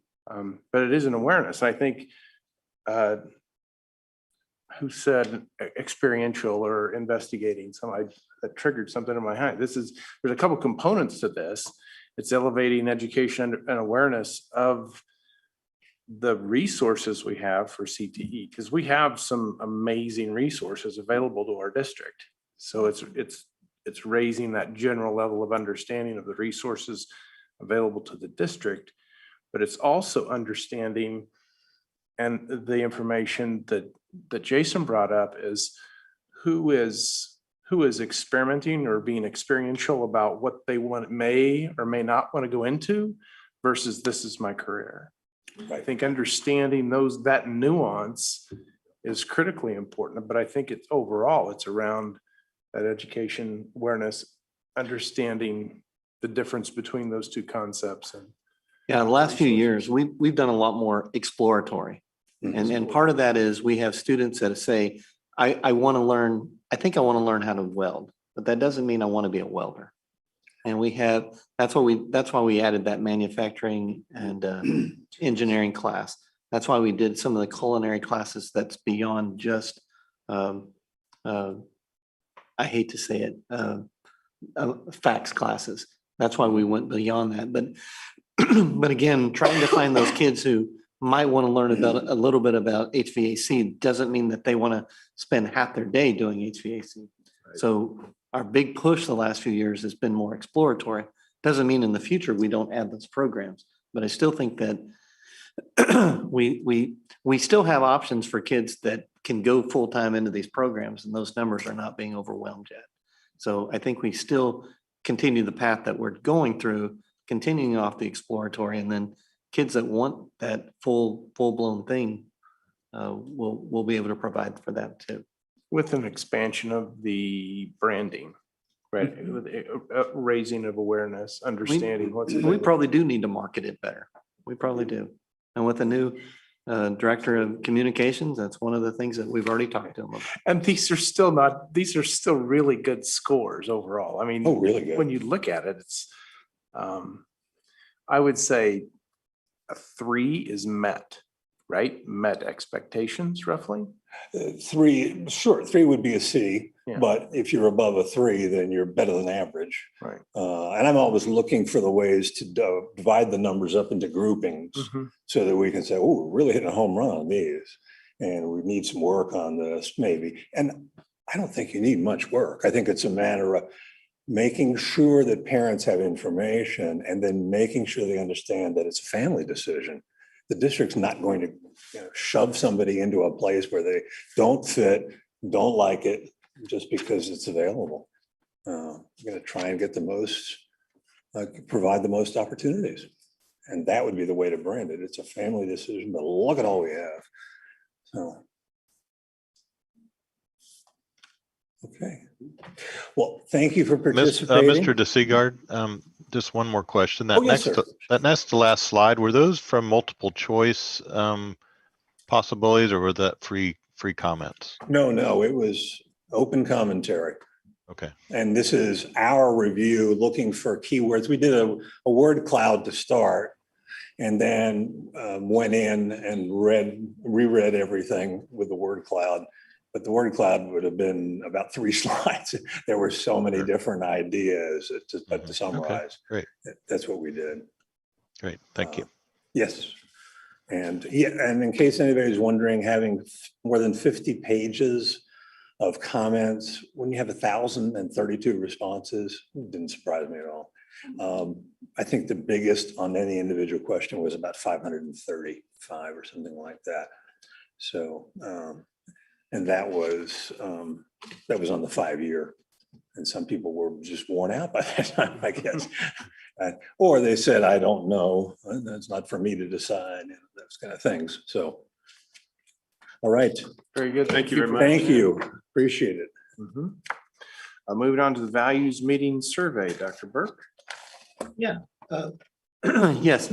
So you met with Brian Jordan, and he set up some values meetings with different groups. And Brian's not here today, but Austin Harris is here from KSDE, and Austin is going to provide some information for you. I'm sorry, KASB. Yeah.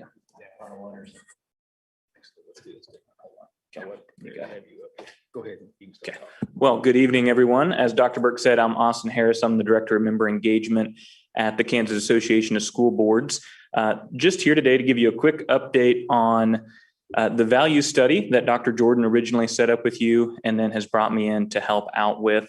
That was an outcome of some of the goal setting and strategic planning you did with him at the end of last year, beginning of this year, really with the goal of connecting you to your community stakeholders and giving you some insight and ideas into what those community values are, the primary driving values that your community members are looking for, the characteristics that they want to see in their students, their schools, and in the communities that they live in. So we started off back in April 7th and 14th. We did a series of 6 focus groups targeting students and then teachers, then parents. Then we talked to administrators, many of whom are in the back of the room. So if I give bad information, they can tell you that I didn't report accurately what we talked about in that room. And then we talked to 2 different groups of community members on April 14th. And we asked each group to sit in groups of 3 to 4 and process together. And then in the large group, these 4 questions inside of this initial report. What are the ideal characteristics of a Spring Hill student and graduate? What makes the Spring Hill School District unique from other districts? What school district values are essential to keeping the Spring Hill School District great? And what community values are essential to keeping Spring Hill a vibrant community? Over the course of the 2 days, we talked to just over 50 people and collected right around 300 responses to those questions. As you can see there, the second step was to take those and create a community survey so that the broader Spring Hill School District community could get their input into this process and help us really power rank the characteristics and ideals that those focus groups identified. Obviously, putting 300 responses into a survey and saying, tell us what you think is most important, would not get very many responses. People don't want to spend the time going through 300 responses. So Brian and I sat down and we grouped them alike. As you might expect in those focus groups, we got a lot of responses over and over again, a lot of similarities. And so in the following pages on this report, you'll see the grouped focus group results in the 3 categories: students, schools, and community. We kind of merge the questions after we ask them into those 3 buckets. And you can see each one has a brief title, a quick description, and then the total number of focus group results. So for example, the most heard answer to the guiding value shaping a Spring Hill student was self-accountability, with 12 responses in that category. That was still a pretty heavy amount of content. And so as we started working on the community survey, we decided to go ahead and categorize them a little bit more. We put them into these grouped buckets based on like similarities. So you'll see here the survey that we've built for your community members. We put those characteristics into categories and we'll ask them to power rank them. We decided not to name these categories because we didn't want those names to sway or influence people based on Brian and I's arbitrary titling of these categories. We wanted them to focus on the content and then decide what pieces of content were most important. And in the survey, they'll be asked to power rank those items down here and tell us the 5 most important categories to them. From that, we'll build a decision-making matrix with you and for you that'll really be a lens into what the community has said is most important when you look at the decisions impacting students, schools, and the community atmosphere here in Spring Hill. So that survey is built and ready to go, and we'll work with your communications team to get that out and push through your various communication channels. Once it's out, we'll leave it open for 2 weeks to give people plenty of time to get their responses in, and then we'll take those responses and those power rankings. When we've done those in other districts, it usually does a pretty good job of giving us a clear line between what are the shared values of a community and what, even in those focus groups, are some outliers. And from there, we'll go forward creating a final report for you all and that decision-making rubric. So that's what we've done so far and where we're at in the process. Brian and I have had a lot of fun. It's been great to work with your staff. Your students were fantastic, your teachers, administrators, parents, community group. It's really energizing for us to come into a district where people are so passionate about education and so excited about the work that has been done and is being done. And so we've really enjoyed our time here. One of the students on the first night turned us on to the local barbecue joint. And so the project has added a couple of pounds to my waistline, but I won't hold that against you. And if it's still open when I roll out, I might have to go get a slice of pie. So we're willing to come back anytime you want us for the dessert alone. And I'm glad to answer any questions if you have them.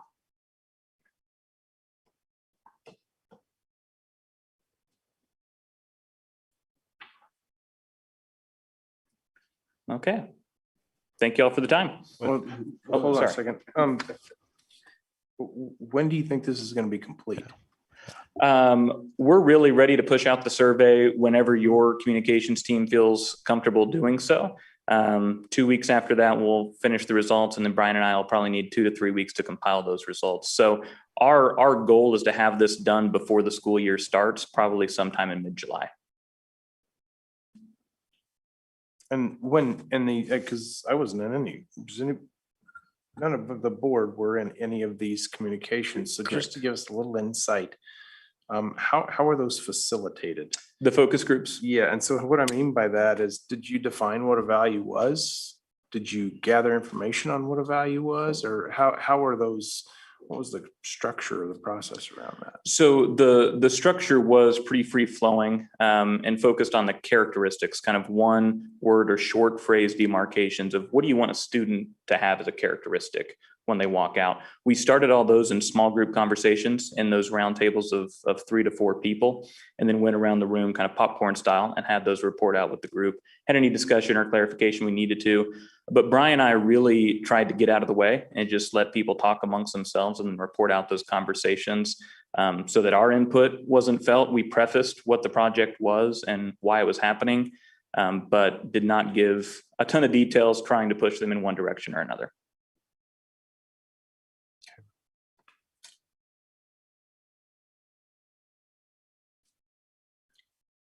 I think we're ready to move forward with the survey if we want to give direction on that.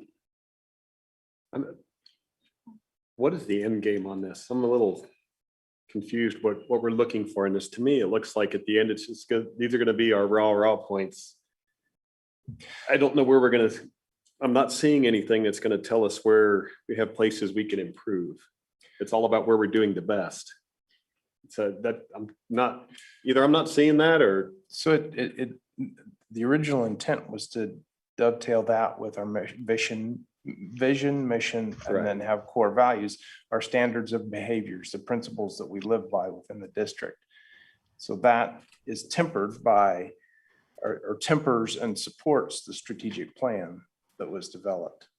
And so that, I mean, that's how I see it anyway, plug it in with the overall structure of how we operate. I know what you're saying, but at the end of the day, what is this gonna I give think us to work part of with? our discussions that I remember were that as the district grows, we're not gonna be able to make every decision on every little minute detail like we have been, or even, so if we have an outline of kind of what the community believes and holds valuable, then those decisions can be made easier by people other than the board, or brought to the board, recommendations brought to the board so they could guide those recommendations. Was that? Right. That's what I remember too. Part of it also was, we talked about the vision where it says maintain small town values. What we kind of wanted to figure out what those values, what other people thought that those values were as well, so that we could incorporate them as we continue on with our strategic plans and who we hire, things like that, to make sure that we're staying in line with the community's values on this board. And many of the values that are in the report are not necessarily things that the focus groups thought were done at the highest level or even necessarily done at all, just the things that they identified as high priorities. So there are some rooms, according to the focus group, for improvement and work that are reflected in the report. We can give the raw data, kind of the 300 responses to the board, if that's helpful information to see where we compiled this list. Didn't include it in here because it's a pretty large volume of responses, but if that's something you want, we can make that available. Does that answer your question, Brent? I mean, it's the right question. It's a good not question. really It's the outcome, right? What's the final outcome? Yeah. Right. It's the core values. It's a set of standards that we live It's by. such a high overview. It At is. the end of the day, I just, that's not my world. I don't know what you do with that. I would I actually need be something I interested in can seeing do all those something with. responses. Yeah. Pardon me? I'd be interested in Yeah, seeing I all would those too. responses. I would I as think well. sometimes it's easy to kind of have buzzwords or group things into buzzwords. And they might, sometimes we define things differently and stuff like that. So I would like to see that. Yeah, I've spoke with a couple of people that were in the patron committee, and they said some of the things they talked about did not make it into this. So stuff that they brought up that wasn't on the agenda, so it never made it into the survey. So that's trying to figure out where, if that's not making it in there, where are we going with it, and what's the result? What item was that again, Brent, that you said we did make it in there? There's a couple of things they were talking about, some of the IEP stuff and some of the extracurricular activities. There was some discussions about some of that was not, they didn't see it in the survey stuff. So, okay. And I wasn't there, so I don't know all the details of that. Right. That's right. So is that a value? Is that a standard of behavior or a principle that we live by? I just know it was something that came up in the focus group. So. Yes, so that'd be another reason if we could. Yeah, if we could all of see the those, because responses, it'd be my helpful. guess, I don't know because we haven't seen it. Is there probably information that Dr. Burke and administration would? It should be noted, I wasn't in any of those meetings Right. either. Purposely, I was told not to be. Sure. But if we look through the entire list, there may be more detailed, specific operational things that Dr. Burke would see and maybe identify if there's any actions. Yeah, I'm curious because I'm trying to figure out how an IEP is a value or extracurricular is a value. So what I'm hearing is two different things. If this was a values meeting, then that's, I guess I'm with you, Brent. I'm a little confused because if this was just about values and what we hold dear and what we want to continue doing, that's what it sounds like this has happened. But if it was about other things that people are concerned with, I don't know that those are. So that's. Do they fall under values or not? That's why it didn't go into it because it was a discussion. I don't know. Yeah, I don't either. That's why. That's what I'm saying. I wasn't there either. So I don't know what we're going for. So I'm getting information that mustn't apply. Otherwise it would be in there. I can speak a little bit to that decision making. As Brian and I built it, we were looking for the values. So we stripped back some of those more specific conversation points. And we tried to reflect those in the values. You know, if we heard a lot of people talk about extracurriculars, you know, a great football team is not necessarily a value, but what is the value that comes out of that? IEP, the same thing. What is the value that comes out of that? So there's some creative liberty here to focus on the values, not the more strategic or tactical components of it. But hopefully that's reflected in the raw data when we make that available. Okay. You good? It was supposed to be and it was a community look because each one of us picked 3 people and we represent the people, right? So then those 3, I think it was 3 or was it 4? It feels like a long time ago now. Yeah. But the purpose was I for think it was us, just none 2. of us to be here, none of the administration, like Dr. Burke or Mr. Wilson to be there so that they would speak freely, right? And just to get an idea of what they see as important. But maybe they didn't quite understand because I've heard some of the same feedback too. And it was very vague feedback though. They didn't, I think maybe they thought they were coming in to really give opinion on more, not so much of a broad overview, but on more of a specific topic. So they might have come with an idea that they wanted to get this across, but it was really more of how do you see our community? So. Any other questions? Very good. Thank you. Okay, thank you all. Moving on to bond You want to see some, Jason? do you want to follow up with Misty and do we want to follow up with the actual survey going out sooner rather than Are we later? kind just of in so a we can- transition with that position in that department to kind of? Well, I think you're 2 things. So you're going to get this information back. Are you wanting to try to do anything with that information or you want to just have the information and then still have the survey go out? It doesn't take that much to get the survey out. So I think we want the results of the focus group back, but we also need to do the survey to understand where those values rank with the community that was during the focus group. We have a new communications director starting July 1st. July 1st. But they don't have to do anything with the survey. KASB still does the survey. They just have to give the go ahead to put it out there. And unless we saw something in all the results that we wanted to focus on in the survey, that'd be my only question. If anybody thinks they're going to look at it that close to comment on that. I think we rely on KSB's expertise for the survey, but I guess my question is we're in this transition in communications directors. How involved and engaged do we want our new communication director to be, knowing that this survey may go out? It's not something we just want to throw on that person. Right. They're communicating, and that matter of fact, he was in last week working with Misty. So this isn't where somebody's going to come in blind and have to do all this.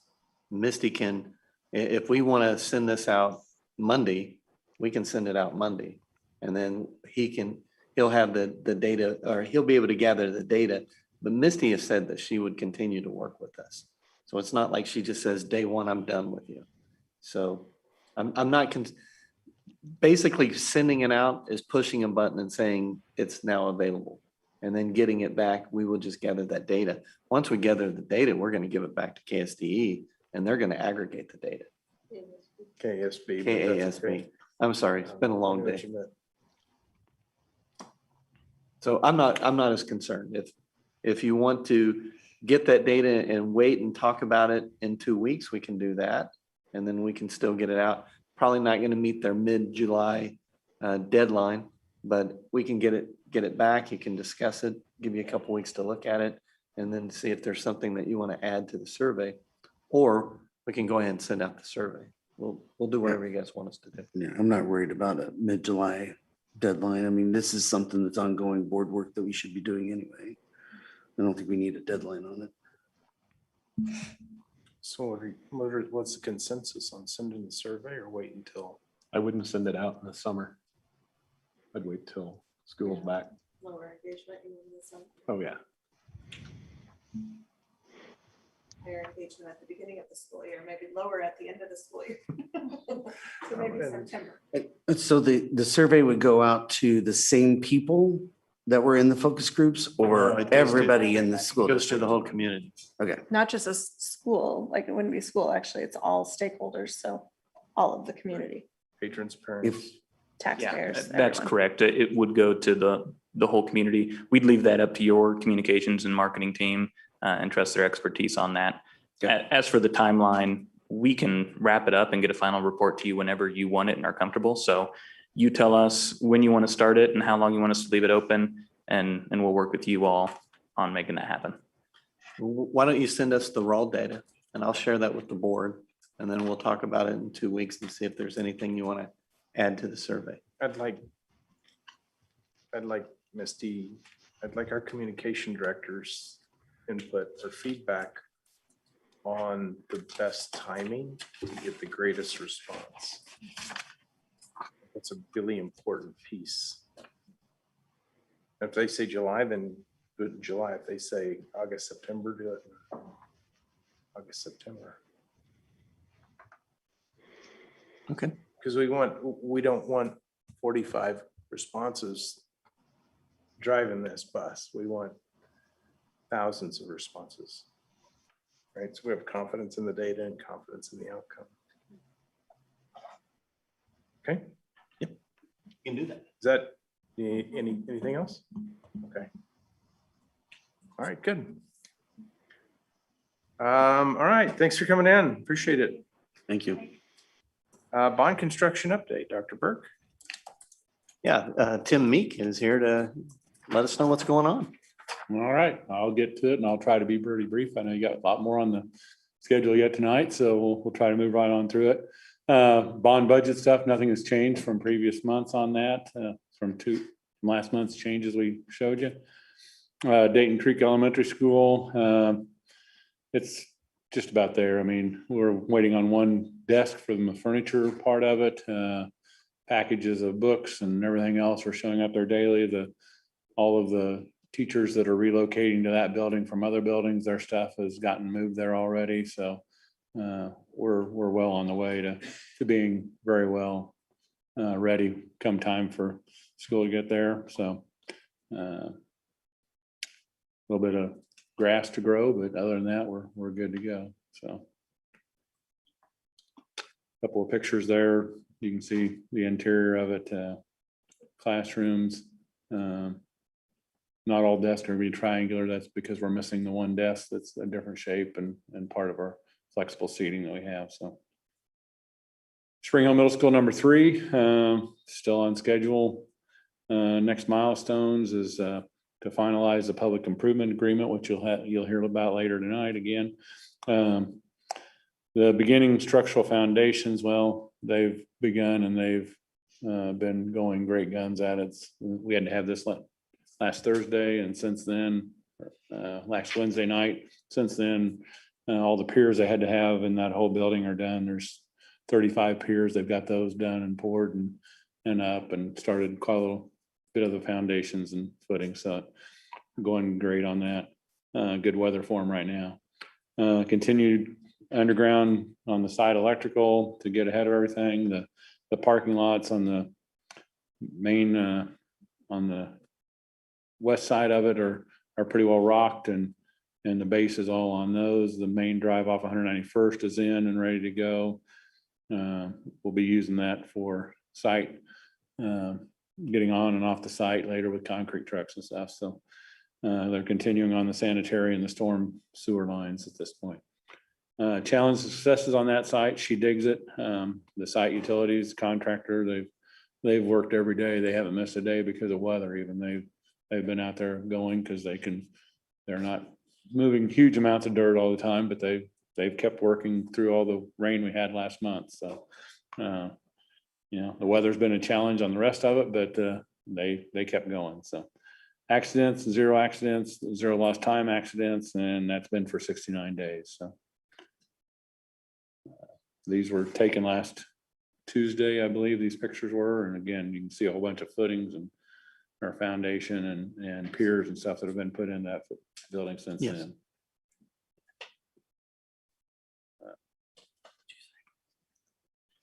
Other construction projects, Spring Hill Elementary paving rehab, supposed to start here in June, has been pushed back to the 18th, which is later this week, is when they're hoping to be there now because the weather has pushed them back on some other jobs. So completion in August, that should be still very easily.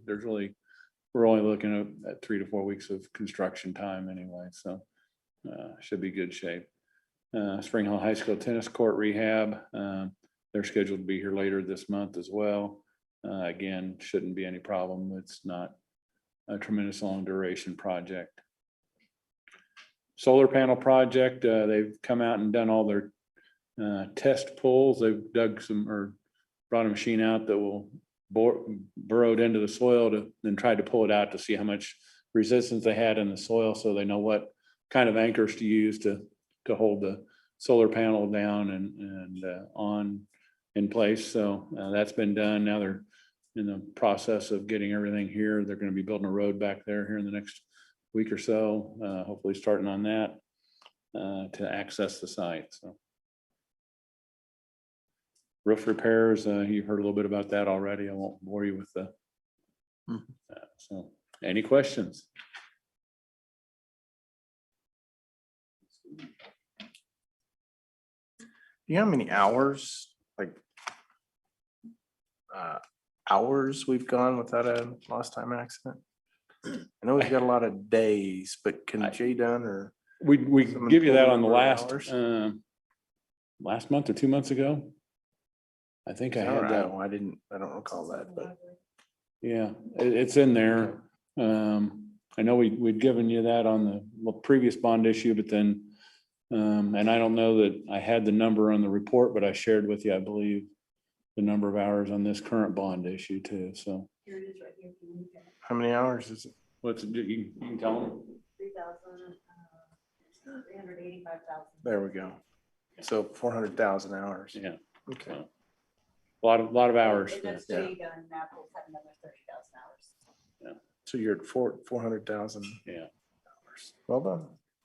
Was that in the bond construction update or a separate report? It was 2 months ago. So 2 meetings ago. 2 meetings ago. Yeah. But in this report, or what was the form?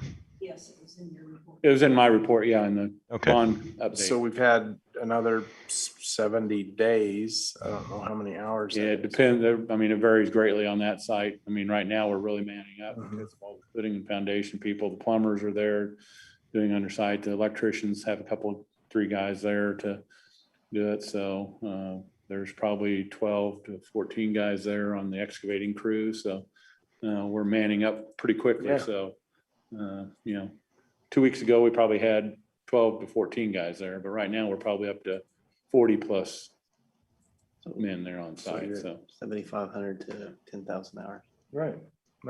yeah. And we'll get more as we're about ready for masons to start showing up as well. So there's going to be a lot more. Masons bring probably the biggest crews of anybody. So good. Yeah. And we also put that report up on Board Docs Library. It's under the bond 2016 safety report. And it says report from the board meeting on 4/12/21. And that's a consent, that block of stuff that you gave in your report in April. Okay. But it's on Board Docs Library now. Okay, thank you. Any other questions? For Tim. I'll let you do it before I mess it up. Thank you, Tim. Moving on to vaccination of students on school property, Dr. Burke.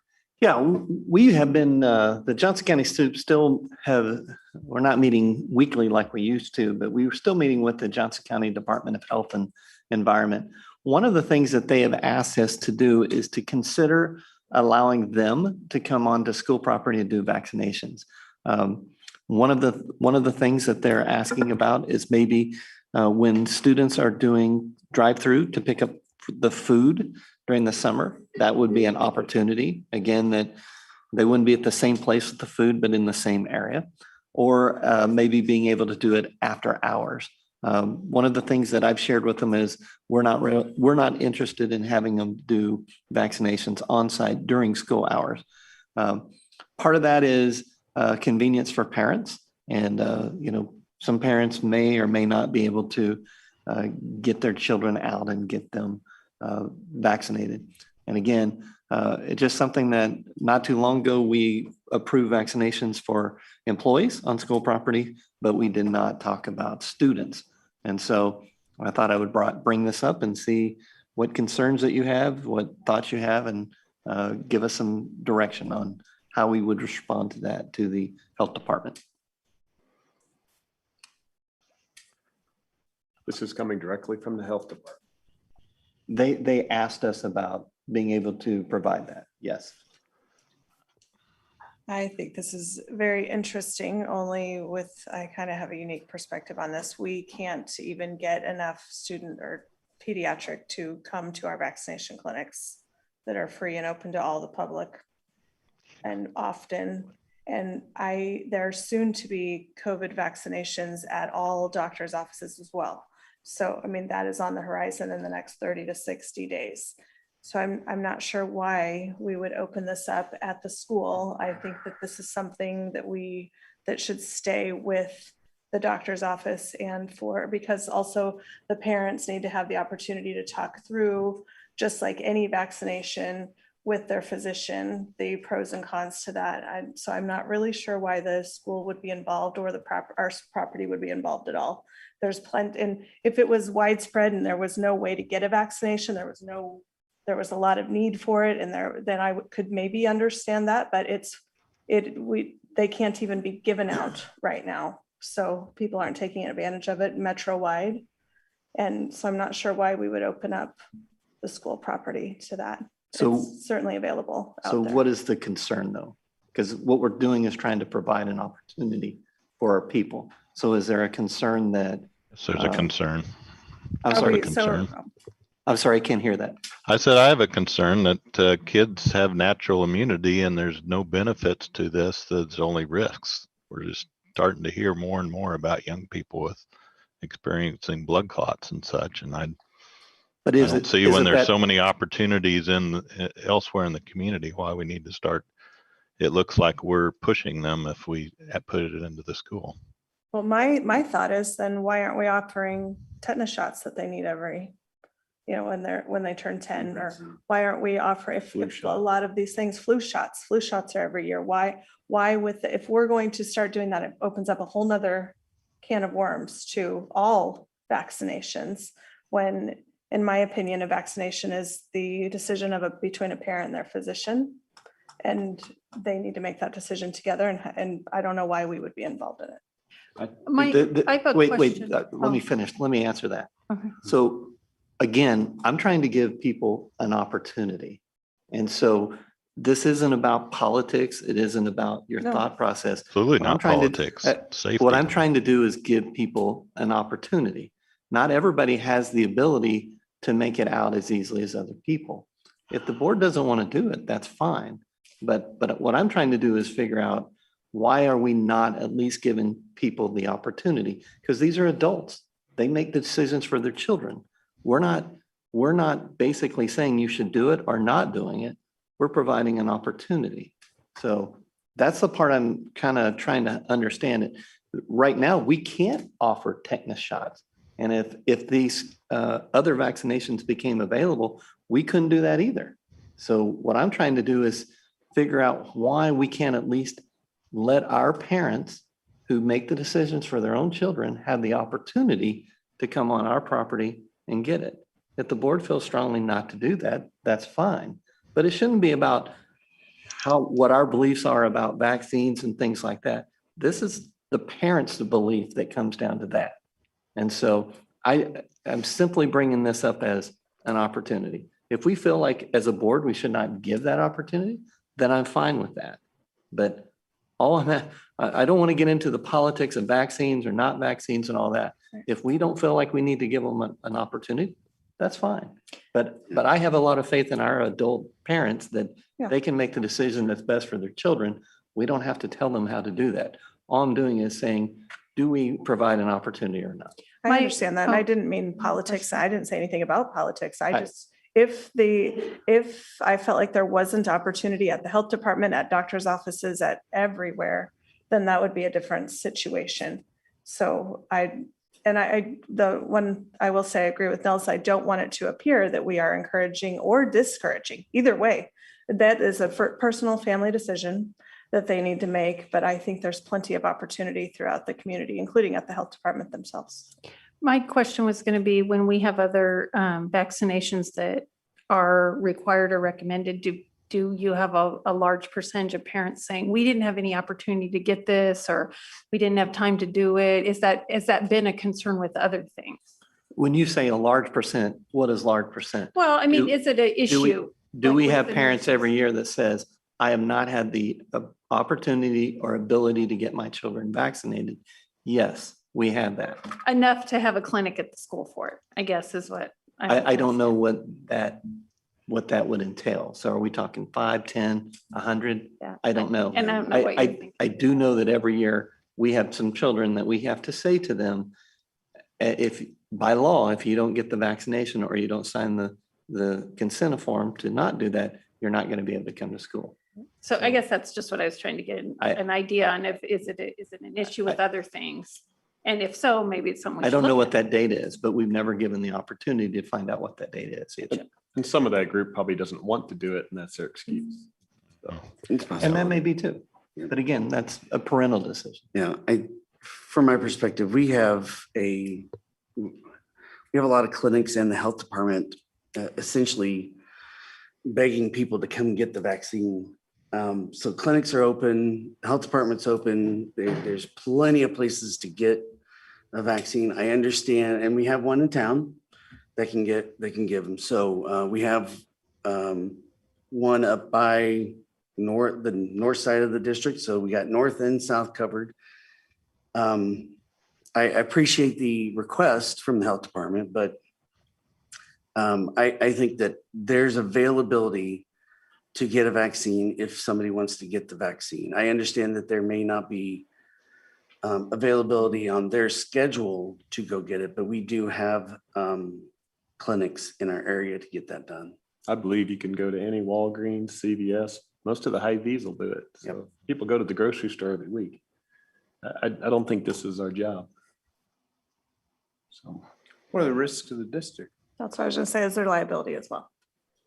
I do not believe there's any liability any more than your normal liability. I mean, we know that when we were giving it to employees, our insurance carrier said there's no more liability to that than normal. So, but it's very apparent that the board's not interested in that. I just brought it to you. So if I'm not interested. Appreciate that. I'm interested. I again, here we are. I'm so glad we have such great expertise here. The health department is asking us for an opportunity to do something for our community that they've identified as a need with no risk to the district. Why would we tell them no? I don't understand this. Nels, I'm not There's a risk asking to you to our go there and children. get a That's why vaccine and there's nobody's risk to our dragging their kid there. students. There's a risk to our students. And us offering it appears that we're It's advocating not your it. choice, Nels. If people want their kid vaccinated, they should have the option to do that. They got And 100 if we can make places that they could easier go to for in the them, why county, wouldn't Eric. we? There's 100 places around within 10 miles. It's just the health department asking for help. Why would we tell them no? Why do they need help? There's 100 places that have nobody standing in line. I don't know, Nels. I don't It's a get that. pandemic. Oh, okay. I believe I have the information. Move on.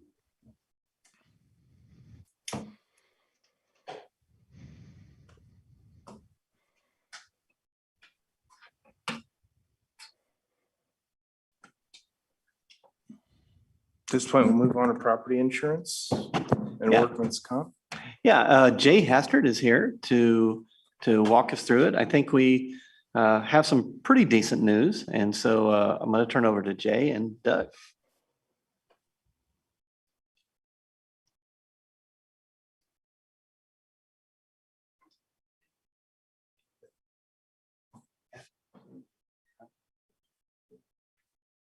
First of all, thank you for having me tonight. Appreciate it. And it's a really nice facility. So, thank you. I would like to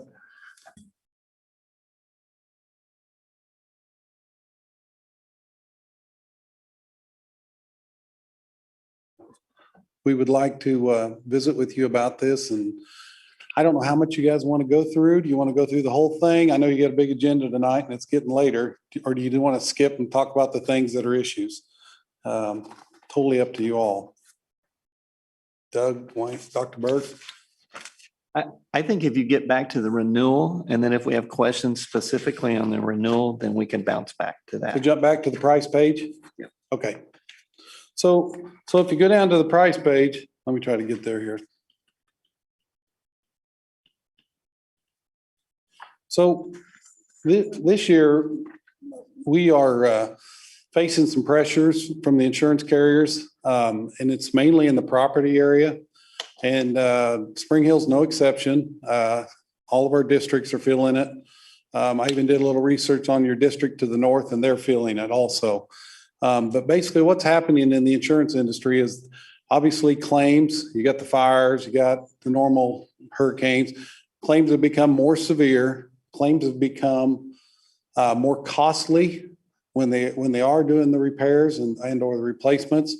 And then what's happening is the reinsurance industry, which is a whole nother level of the market, has increased their costs. So these companies, they come in and they insure your $222 million worth of property. They go out and buy reinsurance. So they basically buy a policy. And what's happening is those reinsurance costs are going through the roof. And it's not just on the property, it's on every single line. So whether it's an auto liability claim, whether it's a professional claim, those reinsurance costs are going through the roof. Well, what's happening is those companies are passing it along to us. So we're feeling that impact. On yours, I'm just going to jump to the total cost, but we're bringing you about a 15% increase this year, and we're sorry. We hate to bring them, but it is what it is. We've looked at every avenue, but we've got about a 25% increase in the cost of the property alone. And then with the rest of it, it kind of averages out. On the property, we measure the premium rates based on a per 100 cost. And so Spring Hill, as well as our other three Miami County / your Johnson County and Miami County districts, have enjoyed some of the lowest rates that EMC has to offer. We're probably out of the top six they got, our 4 districts are in the bottom. We've got the best ones. And Spring Hill was carrying a rate of about 9 cents per hundred, a little over 9. And what we're going to see is we're going to see about a 25% increase to almost 12 cents. Now, compared to your district to the north, they're at about 8 cents. And they're at 8 cents, but they also have a $100,000 deductible for all perils except wind and hail. Yours is 10,000. Their wind and hail is 1%. So a $15 million building is going to be a $150,000 deductible. Yours is going to be $50,000. Last year, we had a $25,000 deductible. This year, they're moving to a minimum of $50,000 for your district based on the size of the district. You've cracked the $200 million value. And they're saying anybody that has over $100 million in value, they're moving them to a $50,000 deductible. Now, that sounds daunting. It is a big cost to a district to have to bear that. But keep in mind, it's still a per occurrence deductible. So if 3 of your buildings get damaged and lose their roofs, it's still one $50,000 deductible. It's not $50,000 per building. There's horror stories out there on buildings, not necessarily in the school industry, but everywhere where it's a per building deductible, or it's a per building wind hail percentage deductible. So although we don't like to see the increases, we are seeing them. And Jay, it should be noted that we have a full building going online too. So yes, we've already added Dayton Creek. So Dayton Creek could, in my mind, had a lot to do with this jump as well, because it has more impact, property yes. that we added to the Yes. district value. One other little factor, you guys are in the best rated company that EMC has on the market. They have to file their rates by company to get certain deviations from a premium. So they have to get their premiums approved by the insurance department. You're in the best rated company. We had about a $200,000 claim, Kylie, probably somewhere in that vicinity this past year. And we're filling a little bit we lost some credits. We get credits as we have a good loss history. We lost a few of those credits. So that had a little bit of an impact on your increase. So it is what it is. It's what I have. If the district's ready to go to some higher deductibles, we shot you a $75,000 deductible, which saves you about $5,000. And that's probably normal. You're not going to get dollar for dollar. So they're saying about once every 5 years, you're gonna save your premium or your deductible. You're going to save that in premium. We liked our smaller deductible last year. I know. Sorry. But we don't have a choice but to go up, correct? And we can't do the $10,000 deductible anymore. We have to do at least a $50,000. Yeah, we'll be at $10,000 for all other perils except for wind hail claim, and it'll be at 50. And if we go to 75,000, then it's $5,000 cheaper. Right. So, I think you're going to be, as you grow bigger and you got more rooftops, you're going to be pushed that direction anyway. I mean, I think it's just a matter of time. So, the good news, work comp, you guys continue to you got another decrease on your work comp, and you went down about $8,000, maybe a little less than $8,000. I think we are getting toward the bottom of the work comp, going down about as far as it's going to go. Medical costs are going to catch up, and they're going to start to creep back up. However, in your case, you guys probably have one of the lowest mod rates that I've ever seen. You're at 0.55 this year. So you've dropped down to 0.55. So that's really good, and that's commends your safety and your awareness of safety. I would even add that all the districts, you have a deductible, and that helps because deductible, if you do have a little claim or somebody get a finger cut, it doesn't appear on your count against you. So because you pay that deductible, then your claim doesn't count against you, which holds your mod down, which pays off in the long run. So kudos to you all for that. The last one that I would recommend we talk about, and just briefly talk about, I've been talking to Doug and with Phil, is your cyber protection.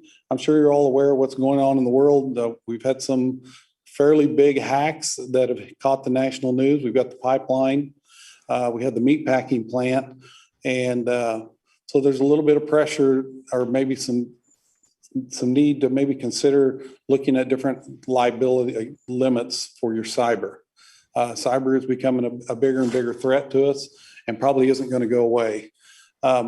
We did get a quote. We have a quote for Doug and Phil to look at that would increase your limits with EMC. Our EMC is just writing basically a token policy. They're really not a cyber company.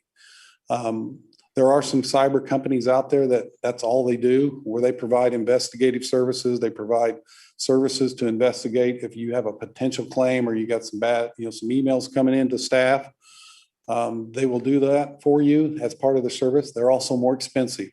So whereas a $1 million policy with EMC is going to cost you about $2,800, a real good cyber policy is going to cost you probably about $12,000 a year. But it's also going to give you some things. We look at 3 factors when we look at the cyber. We look at what they give you for your cyber extortion, which is your ransom. We look at what they give you for a third-party defense liability limit. So defending and paying damages on third party when somebody's data has been stolen and they filed some kind of a lawsuit against you. And then we also look at computer funds and transfer fraud. And with yours, we bought yours through your crime. So your crime policy has some computer and funds transfer coverage of about $250,000. So we've covered part of that. The part that's hard to cover with EMC is the cyber extortion.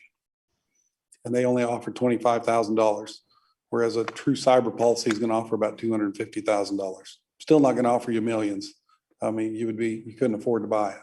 So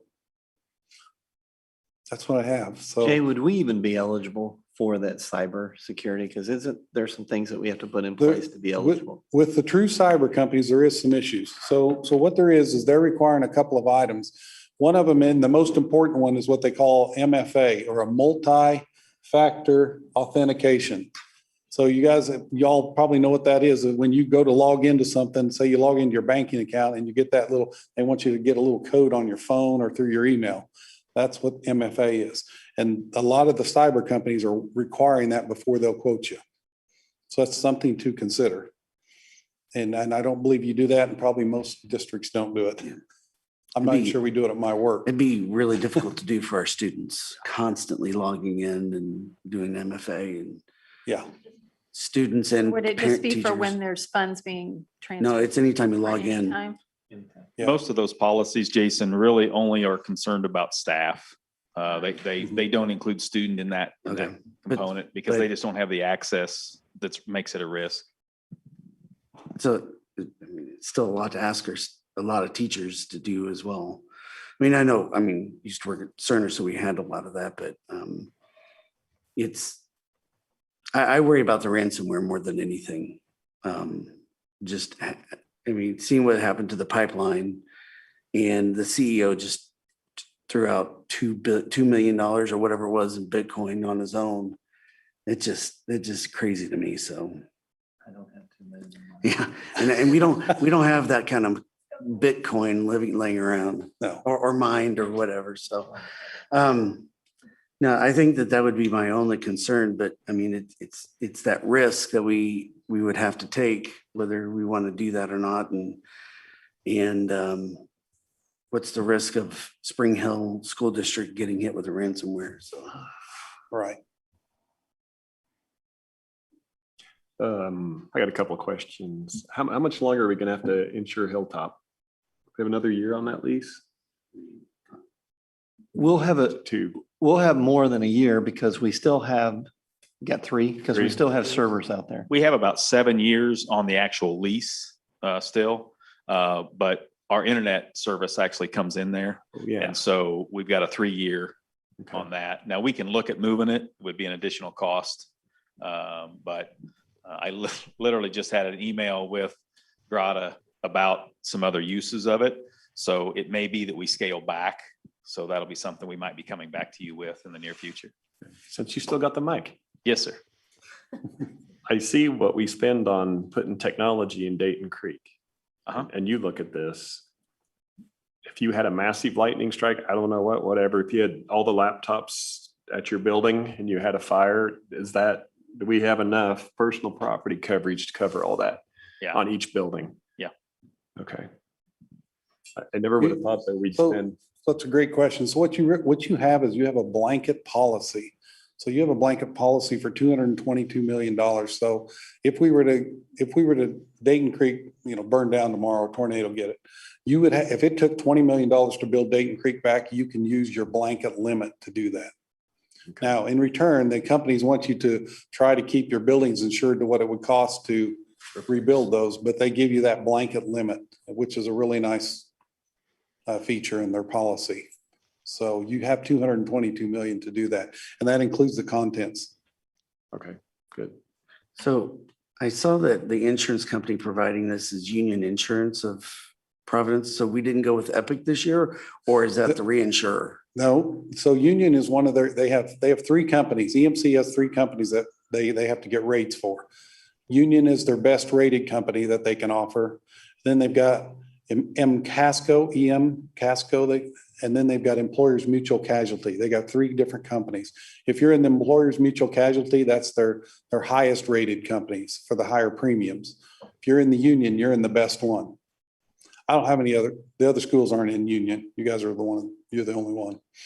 So it's a really nice thing to have. But that is their one company they very seldom use in the Midwest for property coverage. But it is their best rated company. It is an EMC company. Okay. Because this is the first time we're using Union though, right? Because usually it says Epic on this type of. No, actually, I think it just printed out, but you've had Union since we wrote your business. Okay. Union has been taking care of your property. It's all seamless to you. You don't see it. Right. As far as you're concerned, it's a claim with EMC. Right. I just know that Epic's one of the few, if not only, providers in Kansas. So it's. Yes. To my knowledge, there's 2. There's the Gallagher School Pool, and there is Epic. EMC, and that's it. Can you refresh my memory? The day 3 item on the list, is that property?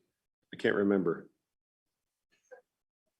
The day 3? I'm trying to find it. Yeah. It's on 143rd Street. Is that the old strata?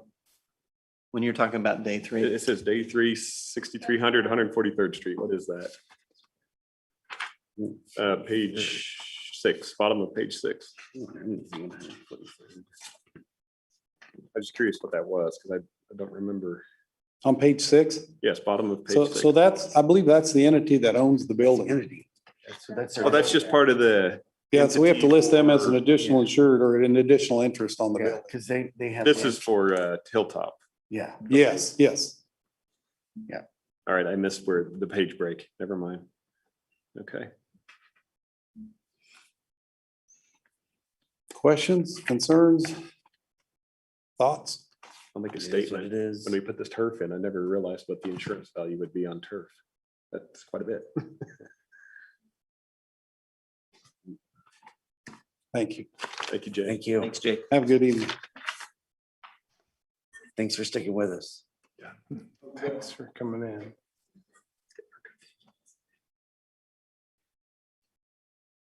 I'm moving on to acceptable use policy, Dr. Burke.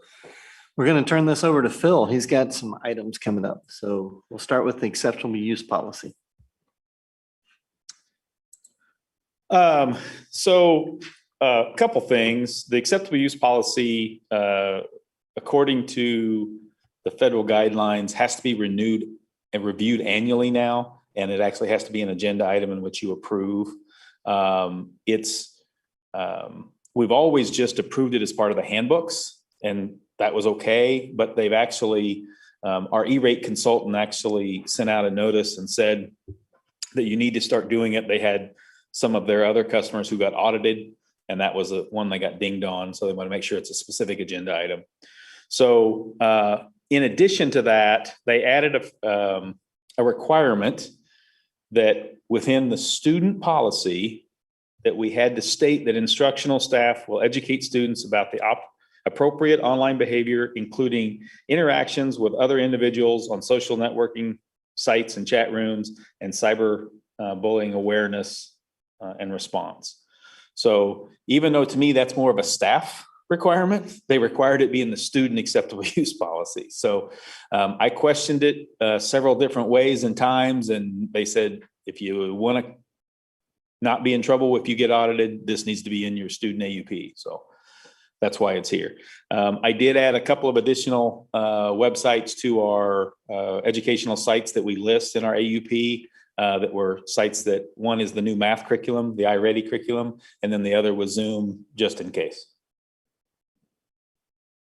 So be happy to stand for any questions. Those are the only modifications. Correct. Yep. So when you say we have to make it an agenda item and vote on it, can we just do that in consent agenda, do you think? Okay. I just need to be able to give them that we had this discussion, so it showed up as an opportunity if there was any parent concern or comment that they could come speak, and then we also then would have it approved. So Phil, what time of the year would that need to be on the agendas? it doesn't matter. So if we put it on for May or June? Yeah. I would even put it in our organizational. I was going to say, let's put them in July in our organizational meeting. Yeah, I just have to get this one done for the previous, before this year's up, and then we can do it going forward. Sounds good. So this will come back in the consent agenda. That'd be great. Any questions? Discussion? All right. Moving on to content filter, Dr. Clark. Keep Phil up there. Then the same basic discussion. They also need to indicate that we have a filter and give an opportunity that it's in a public agenda in case there were any concerns with the filter or any of the processes we're doing. So very similar to the previous AUP statement. The only difference is I just kind of tried to give you an abridged version of how we handle it. So the PDF that's here, and I'll be happy to go over that if you want, but it basically lists the categories that the iBoss company that we utilize ranks websites into, and then how we have those turned on or off for the different grade levels and staff.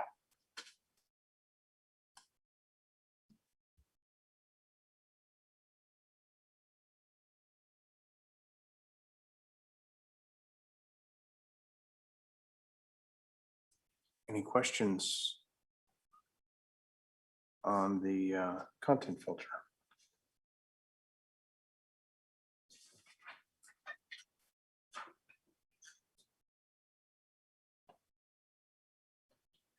Would the board be opposed if we brought this back as a consent agenda item as well? I would encourage it. Yes, I'm looking at one of these pages. Sunday at 10 to 12:30, it says allow hacking on the schedule. Yeah, there you go. Okay, we'll bring it back on the consent agenda. Phil, is there an opportunity that if a student had something they were researching and for some reason it was blocked and we felt it was okay for that one thing, that they have an opportunity to request a release, or how's that work? Yeah, so the teacher will submit a request. We try not to override the categories, but if the teacher has a specific need and we don't have any other risk, I'll give you a great example that we get a lot. Vimeo is a video hosting service, and it's blocked on our system.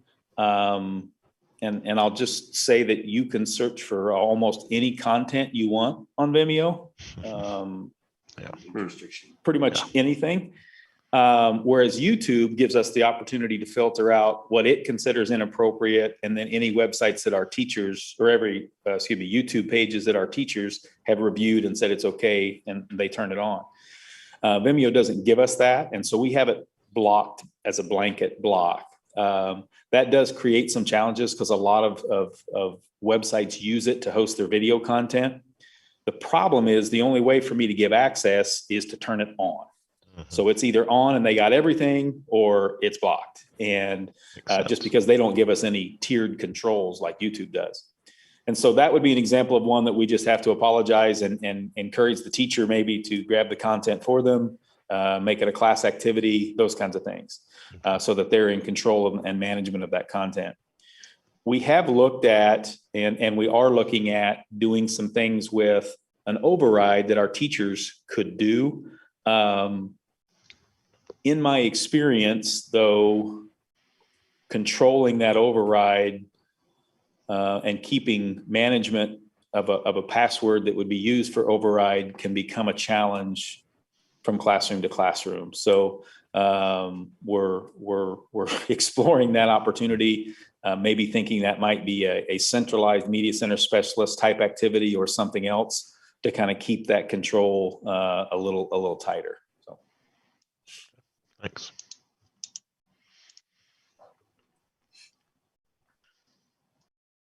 Any other questions on the content filter? Does this need to be renewed annually as well? yes. Okay, so part of the. The only thing we'll want to organization. make sure that on both of those items, that they actually become their own item, at least for a discussion, not bundled in a big group. Just because we can do them at that same time, but they're going to have to be listed as a separate agenda item. Sure. So the approval can go, but the discussion needs to be Okay. Thank you, Phil. Yep. Moving on to middle school number 3 improvement agreements. I'm Dr. Burke. going to pause for a second. So if you're an administrator and you don't need to be here for the two following items or the rest, have a good evening. So middle school number 3 improvement agreements. Phil. You bet. So we've been working with the city of Spring Hill to finalize the improvement agreements on 192nd extension and the 193rd extension, as well as the turn lane off of 191st. One of the, I brought these to you tonight. These are in draft form. We'll have a final version reviewed by Greg before the next time. I am going to give you a little bit of a story here, and I apologize. I'll keep it as short as I can. As a construction managed job, there isn't a general contractor. The city of Spring Hill isn't really, they're not used to dealing with that type of a job. They're used to dealing with a general contractor. And so their policies and procedures can't really handle a whole bunch of subcontractors doing work because they're looking to bond with a single contractor. And in essence, the district is the general contractor. J.E. Dunn, as a construction management agency, can't take on that role. And so we've been trying to work through different opportunities to get a single contractor. One of the subcontractors, who's got the lion's share of it, doesn't really want to take on the other subcontractors' bonding either. And so we've been working through some challenges with the city to try to help meet their guidelines and expectations. And Tim has been working with the insurance company to see if we could then bond those projects as a general GC. One of the challenges that we're facing right now, and we don't currently have an answer back on, they require us to indemnify the city, and state statute actually specifically says a school district is not allowed to indemnify anybody. And so we kind of been having some back and forth on this, and I'm not sure where this will be by the next time we come back to you. But the general concept is the school district needs to sign an improvement agreement, and the bonds need to be provided to the city to make sure that we do what we say we're going to do, that we maintain it until they take it over, et cetera. So that's what the 3 bonds, the maintenance bond, the performance bond, and the statutory bond are about. And then the improvement agreement identifies there's really one key component in that entire document, and it's the amount of excise tax that we're being asked to pay. And so the $229,000, et cetera, dollar figure is the excise tax that we've been asked to pay the city. So done with that document for just a minute. Now let's talk briefly about the reimbursement payment agreement. If you recall, when we talked about doing this project, the city wanted us to put turn lanes on Ridgeview. And rather than get in the middle of being responsible to build turn lanes on Ridgeview, we told the city that we would pay them $150,000 to do the turn lane, plus the excise tax of $120,000 was the estimate we received from the city at that time. So the reimbursement payment agreement has a dollar figure not to exceed $270,000, because that was the $150,000 we agreed to, plus the $120,000 estimate we had in excise tax. So even though the excise tax went to 229, our not to exceed is 270 still. And that's why it's actually written in there in a paragraph that says the district will pay 270,000 not to exceed, including the excise tax. So, so those are really the two big components of the improvement agreement and the reimbursement payment agreement. Did they say what changed on the excise tax? I mean, that's $100,000 difference.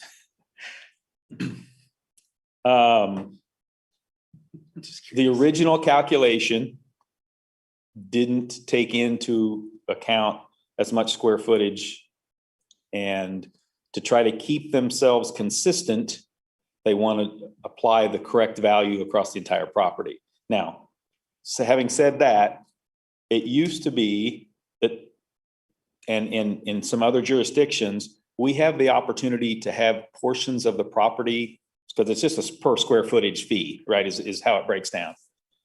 We have the opportunity to count some of our facilities in categories that don't pay excise tax, like playgrounds, public use spaces, and they might have originally historically counted a larger percentage of our property as public use space that they aren't doing at this time. So it, again, to me, we're paying 270,000 one way or the other. That's why I made sure the reimbursement agreement specifically had that 270 cap. Yeah, I was just curious. Yeah, but I didn't get a great answer, but we're not getting as much credit for public use space as we originally were going to. Thank you. Are you concerned at all about timing of this or time frame to get it all figured out or anything like that? Honestly, the improvement agreement's our biggest, most critical one right now, because we've got to get those roads done. I will tell you that the city's engineer has bent the rules a little bit for us and helped us get some steps going that they really didn't have to, because we don't have this agreement in place yet. But they are understanding of the dilemma we're in and are working to try to help us through that. But that's the only timing that I'm concerned about. The reimbursement payment agreement, Ridgeview widening is on the city, and when they get that done, that's on them. I did want to say thank you to Phil. This is one of those deals that having the same person consistently do this has saved us a lot of problems, because when you're in there at the very beginning, you know what was said, you know what was meant. And then as time comes in, things change, and such as what the agreements were. And so the one thing I can tell you for sure is when Phil says that he knows what that wording is specifically, it's because Phil wrote that and made sure that it got in there.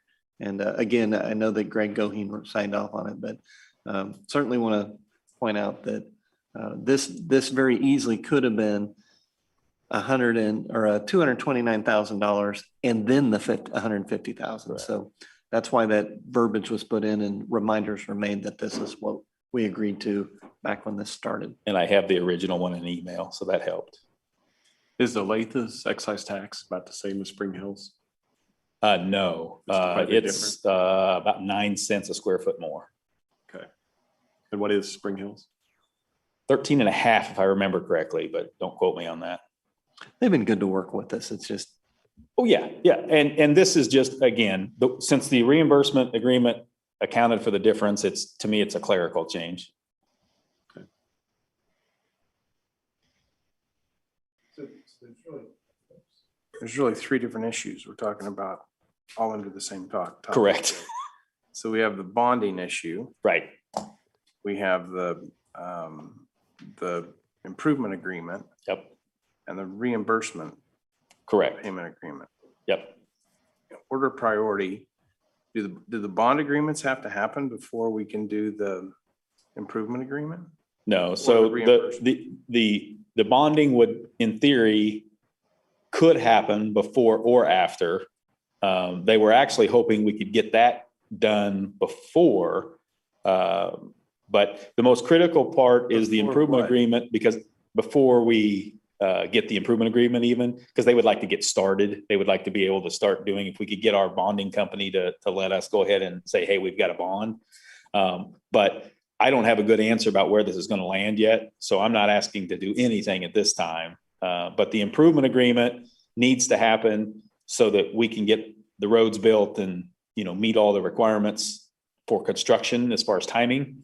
The reimbursement and payment agreement is the kind of the third leg of this. The bonds would need to happen in between. So the improvement agreement for the roads on our property? Correct. Well, what we're building and what we've already bid. So all of the improvement agreement things are already bid, and you guys approved those bids as part of the middle school construction.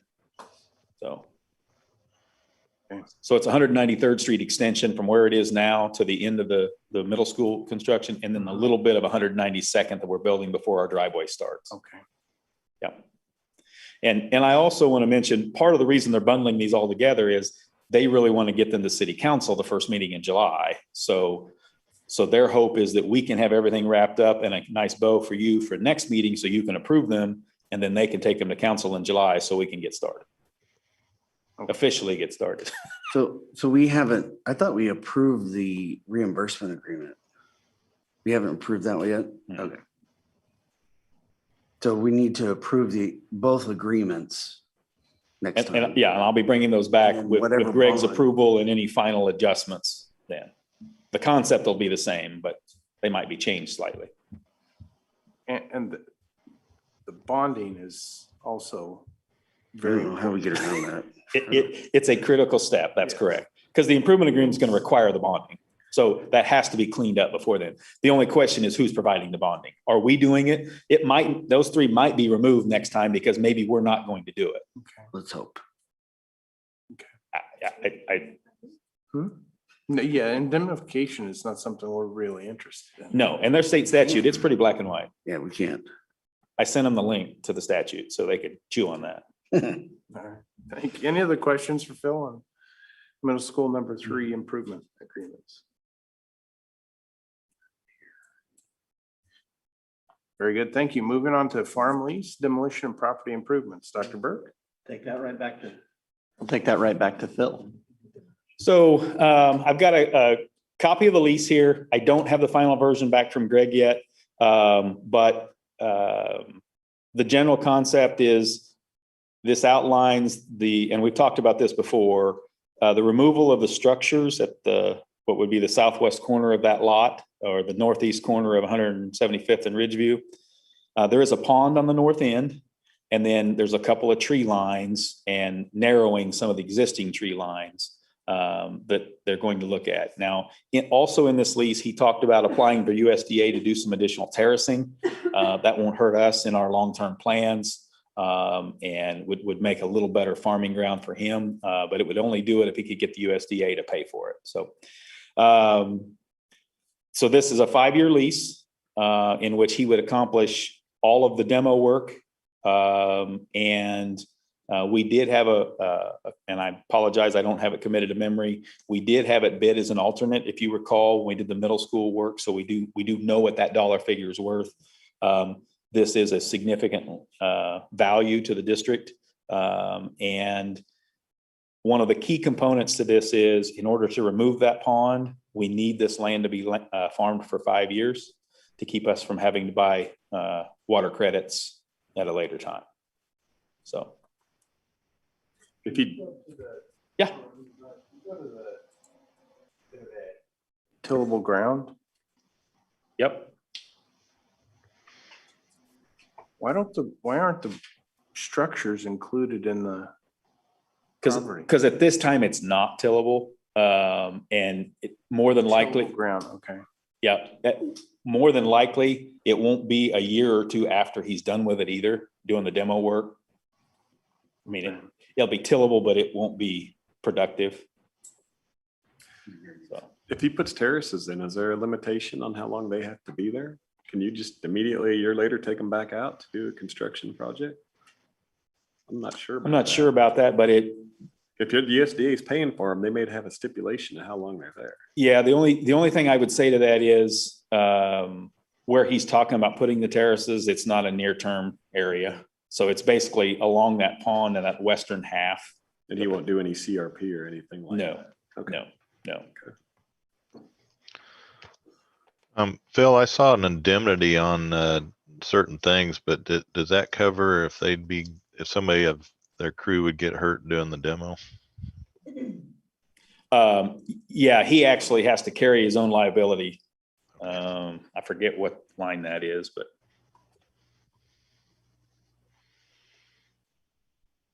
Insurance. Yeah, the tenant at his own expense, obtain and enforce the terms of for his own. So.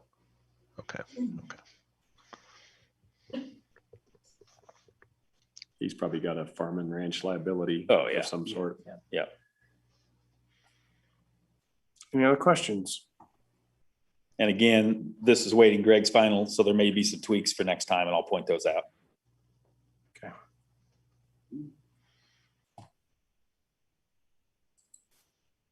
Very good. Thank you, Phil. Thank you.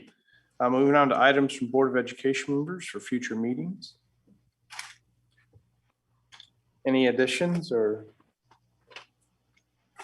Yes. I have a couple. They kind of work together. The first one is the State Board of Education approved computer science to be offered as a core course. You can either use it for math or science credit towards your high school graduation, but only if the local board approves it as well. So I think that that's something that we need to look at as adding our computer science class or a computer science class to our core offerings, and allow it to be a credit for graduation. It's something we should at least explore.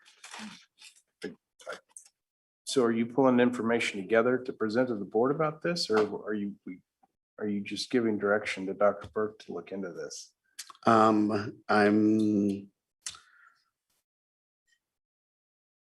It's just a nuance. This is usually what Sure. board. I mean, I can give a presentation on it, a brief presentation, and then we can, at that point, we can ask the board to give direction. Okay. Just let us know when you want. Yep. And then, okay, yeah, no. yeah. And then this is something that will come up later and probably doesn't need to be added to the list, but I just want to let you guys know that the state board is looking at changing high school graduation requirements in the future. So it's something that will be coming up as well. So okay. They're creating a task force to look at that now. And I can give an update on some other stuff later. Any other items, Board of Education members for future meetings?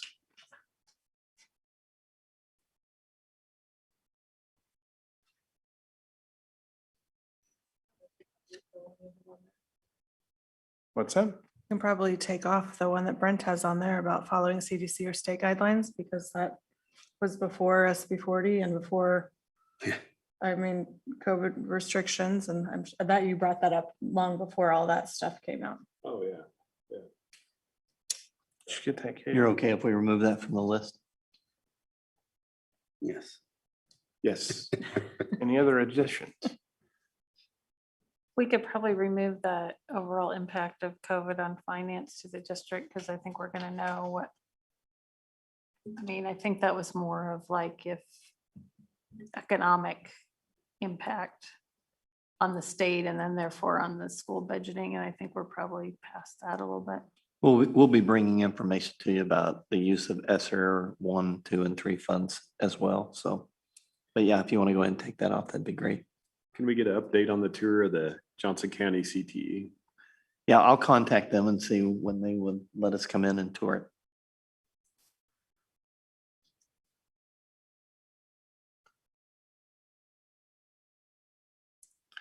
Other items?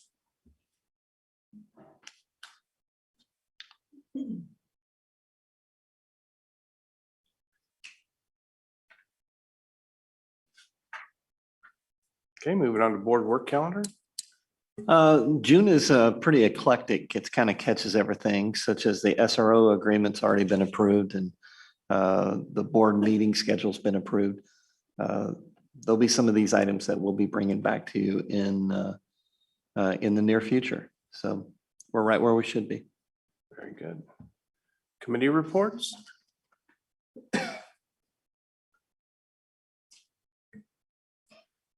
As you know, I'm now on the library board. I was at Dr. Burke's recommendation. I was very excited the last meeting to hear lots of questions about Spring Hill, what the library could do to partner with the district and how it's caught their attention, how fast we're going, the fastest growing district in the state. And so I think that's all very exciting for the Spring Hill School District to really partner with Johnson County Library too. I have been wanting, I knew you were out of town, but wanting to just chat with you about it, just to update you. So you've been on there for, I don't know how many years you're on there, but I know you're very invested. So great programs. They've got a great summer reading program. And I was also excited to see local businesses in our Spring Hill School District that have partnered with our Johnson County Library system too, to promote summer literacy. So great stuff there. Any other committee reports? This isn't specifically a committee report, but tomorrow night from 7 to 9, the chamber is hosting a CTE opportunity event with Johnson County Community College at the Civic Center. And we're going to have Johnson County Community College's CTE director or a person from the staff, not exactly sure who's going to be there, give like a 20 to 30 minute presentation on all the programs that they have that you can get in less than 2 years, including certificates. And then we're going to have a panel of about 7 to 9 area business owners or managers that are going to just kind of talk about what kinds of opportunities they have available and how that would look and what, anyway, we have a list of questions we're going to ask them. So if I think the biggest challenge is going to be getting recent graduates or high school kids to come and hear. So that's kind of where we are. So we're trying to, we actually have a former student that's going to record it so we can use the video to get the information out as well. So I kind of work with Clay a little bit and Katie George to kind of get some information out, and kind of came from having conversations with some parents of recent graduates that their kids just don't know what they want to do. And there wasn't as many of the in-person people visiting schools and all that kind of stuff this year. So we're going to give it a try. So you're all welcome to come if you'd like. I think it's amazing. Great opportunity. Great idea. Yeah, it's amazing. And I've tried to help promote as much as I can too. I've had 2 people ask, so you are recording it?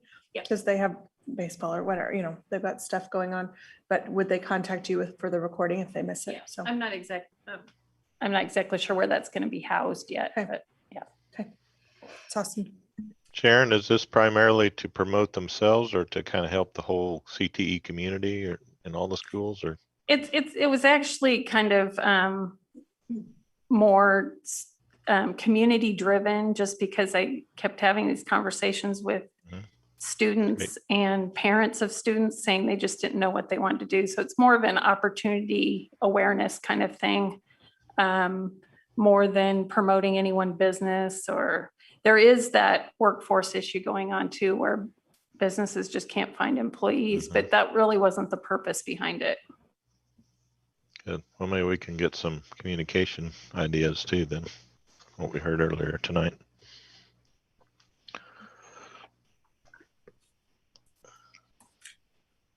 I did attend Woodland Spring Middle School. It's our last virtual meeting that we had, and we talked about their strategic plan, really. And they broke it down and it was, everything we talked about was supported by the scores that we saw tonight that they were successful. And a lot of that is, you know, certainly attributable to our students and our staff and the hard work that they put in over the year. But they talked about, they did a strength, weaknesses, opportunities, and threats analysis on the information that they had, the data, the scoring that they had, and then use that to support their strategic plan. And they identified strengths and challenges, and their strengths were centered. Their number one strength, based on the information, was the commitment of their staff. The second was the environment that they teach in. So the Woodland Spring Middle School facility third strength was really around focused on our students. You know, their attendance rates actually went up, which was surprising, given some of the remote conditions that we had. Their attendance actually rose. I was a little surprised by that. And then, so they had a high student attendance and very low disciplinary referrals. Those are another strength. Challenges they had were about student engagement in non-athletic activities. And so working on non-athletic activities to create so that everyone could be involved. Second challenge was family engagement. A lot of the information that they talked about is parents weren't real sure how to be engaged and how to be involved. And so that's part of their strategic plan, is to improve that family engagement. And then third is all around focused around academic growth. So improving the way that they analyze the information, the information that they get. So look not so much at the MAP scores, which are a lagging indicator, but turn around and look at the more of a forward facing. I think the fast, we talked about it tonight.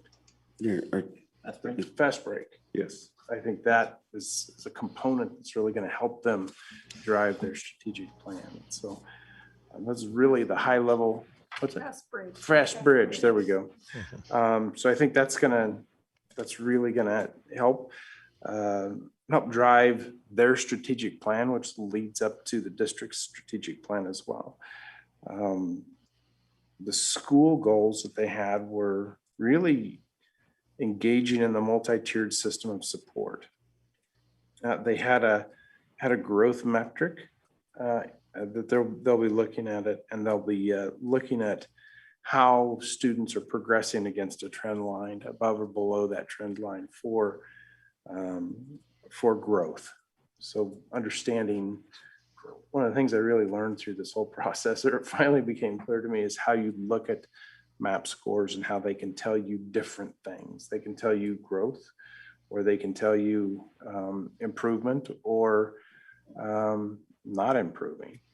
And it's important to understand, because you could have a student score 98th percentile, and then on that next test would score 96th percentile, and they would not be considered growing, right? They could be considered as a loss, and they're still in the 96th percentile. So it's important that we understand how that data is, how it's viewed, how we look at it, and look more at these more real-time data metrics that we can have. So, and multi-tiered system of support, I think, is going to help that as well. So it was an amazing conversation we had. I think we ran over by a fair bit of time, but it was just everyone was so engaged. So it was a good conversation. Rod and that group did an excellent job this year. So, any other committee meetings? I had the opportunity and privilege to last week talk to staff members from Representative David's, Senator Marshall, Senator Moran's office about some items that Kansas education is talking about, and a priority for the federal government to get involved, and especially around IDEA and the fact that they've never fully funded IDEA at the 40% level. Senator Moran's office has been on that since the beginning, and they're really trying to figure out a way to get it to the 40% level. One of the tactics that we used this year was to show them that, and I asked Dr. Burke and Doug for this information, show them that we're not getting that amount from either the federal or the state fully funding IDEA. And because it's not fully funded, we have to take out of our own general fund to put into the required dollars that are necessary by law. Those dollars get taken away from teachers, students, staff, any other things that we do with general fund dollars. So They were very receptive to that. It was a really good conversation. We had about 30 minutes with each of their staff. We also talked about teacher retention and teacher shortage, and then also broadband, the digital divide, infrastructure gap that we have. So it was all very well received last week, and it was all centered around the Advocacy Institute that NSBA has. And the board members from KASB always get an opportunity to talk to at least our representative staff. And usually it's in January, February, and we go to DC, but we obviously couldn't do that this year. But a lot of times we actually get to talk to the senators and representatives. It's really a cool idea. And then we also had our KASB Board of Directors meetings this past weekend. We had Dr. Randy Watson present to us a lot of great details that are going on with education. One of the biggest things that he pointed out this year is that our graduation rate is actually increasing over the last 6 years. The goal is 95%. We're at 88.7%. So we still have a ways to go, but we've grown over the last 6 years at 2.6%. And a couple of big ones that have really increased were English language learners, students with disabilities, and free and reduced all had major increases of 4% or higher. So that really contributed to our increase in graduation rate. I'm hoping to get the presentation, unless you already have the presentation. So as soon as I get that, I'll send it to Dr. Burke and give it to all you guys so that you can see. And it's very eye-opening, and he was very enthusiastic about it. It was very good to hear from him. We had some interaction with him, so it was a good opportunity. I asked him that if we could look at changing graduation requirements, and then I see they actually have a task force for it. But he did say that one of the things he's thinking about changing is, instead of requiring so much math or so much science or whatever, that they look at, have you taken an advanced level STEM class, or requiring an advanced level STEM class for everybody, and an advanced humanities class for everybody. So just kind of, but we get to decide what that means. They don't dictate what that means. We get to decide what that means. So there's still a lot of local control with that. But they've been talking to parents, patrons, business community about what it means to be a graduate in Kansas. So he's doing another tour starting later this year, and he's going to go to 46 different places, and 3 of them will be in Johnson County. So we'll be having an opportunity to go talk to him then. So we've had really good weekend. Some of the opportunities that I get to do, I get to go to a summer leadership seminar in August, and I get to go to the Western Region meeting in September with NSBA. So that'll be some new opportunities I haven't been able to go to before. So it'll be great. Did they mention which states meet that 95%? No states. There isn't a state that is the 95% graduation rate. So the state of Kansas having that and actually moving towards that's a really good goal to have, and we're making progress towards it. Good. Thanks, Jason. Fortunate that you get the opportunity to go to all those things through your involvement. Okay. Yep. It's a good opportunity. So a lot of things, and this was over the weekend. Yep. Okay. Well, the Advocacy Institute was last Tuesday, Wednesday, Thursday, and then the Board of Directors meeting was Friday and Saturday. All right. Good. Any other committee reports? All right, moving on to superintendent report, Dr. Burke. Yeah, we couldn't figure out a way to get this in early, and a lot of this happened today. So I'm going to ask Phil to give you a brief, quick update on some fiber cuts that our district's experiencing.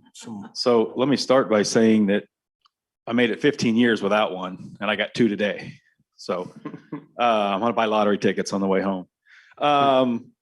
So basically, we had a contractor working on an expansion to the Woodland Ridge subdivision on 207th, and the locate company didn't process the locate in a timely fashion. And they went ahead and started without it being located, and they hit it with a tiller of all things. They were tilling in the cement, the Portland, into the road base, and they'd already cut a little over 2 foot. And so we were 6 inches below, and they were tilling 9 inches deep. So, but it's going to require a mile of fiber to be replaced. We got the damage located, and we got the conduit back in the ground today. And then a little before the meeting, they headed out, and they'll be back first thing in the morning and start demoing out the fiber. The tiller pulled it so hard that it actually kinked it on both ends. So it broke it at both of the pull boxes at each mile. So, because it got caught in the tiller and it gave it a yank. So that happened about 9:30 this morning. About 1:30 this afternoon, out around Dayton Creek, they hooked a piece of our conduit while they were putting in the street lights as part of that new subdivision out there. So that one's going to be a much easier. That's about a 50-foot pull back and resplice, and we're good to go there. But that'll happen later in the week. That literally got done on Thursday, so that one hadn't been there very long. The dig safe actually hadn't updated the maps yet, so that was the reason that one didn't get located. It's just a timing in a new subdivision that's going to happen from time to time. But so anyway, we should be back up and running. We're hoping by Wednesday to be operational at all the 3 buildings or 4 buildings downtown are dark right now. So, and Phil's made accommodations and already talked to the principals so that they have access to internet. So we've got places for them. Yeah, we provide hotspots if they want to do it somewhere else. All right. We actually are going to get, I'm part of KSSA and ASSA. And so we're actually going to get to go to DC this year and meet with the state representatives, or at least their go-to people. So that'll come up in July. So we're looking forward to that. A lot of the same advocacy. IDEA is a big thing. It's an unfunded mandate. They cost a lot of money. And it's one of those things that we have to do it. We don't have a choice. And the state is short on what they pay us, and the feds are short. And so there's been a lot of talk the last couple of years about the feds actually paying their fair share. And we're hoping that if they start doing that, there might be pressure on the state to do it as well. So that's one of the big things that we'll be talking about. That's it. All right, we do need an executive session this evening. Mr. President, I move that the board recess into executive session to discuss employer-employee negotiations under COMA for negotiations. Those to be in session include the Board of Education members, superintendent of schools, director of HR, and others as requested. The executive session to begin at 10:20 and return at this place at 10:35. No later than 10:35. Thank you for the reminder. Second. It's moved second and moved to executive session for the purpose, executive session concerning matters relating to employer-employee negotiations under COMA. Any final edits to the motion? Katie, please collect the vote. Mr. Boyle, Yes. Mr. Hoffman, Yes. Mr. Winble, Yes. Mr. Updike, Yes. Mrs. Mitchell, Yes. Mr. Anderson, Yes. and Mrs. Sealing. Yes. Approved. Very good. Thank you.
Back in session. Final agenda item is adjournment.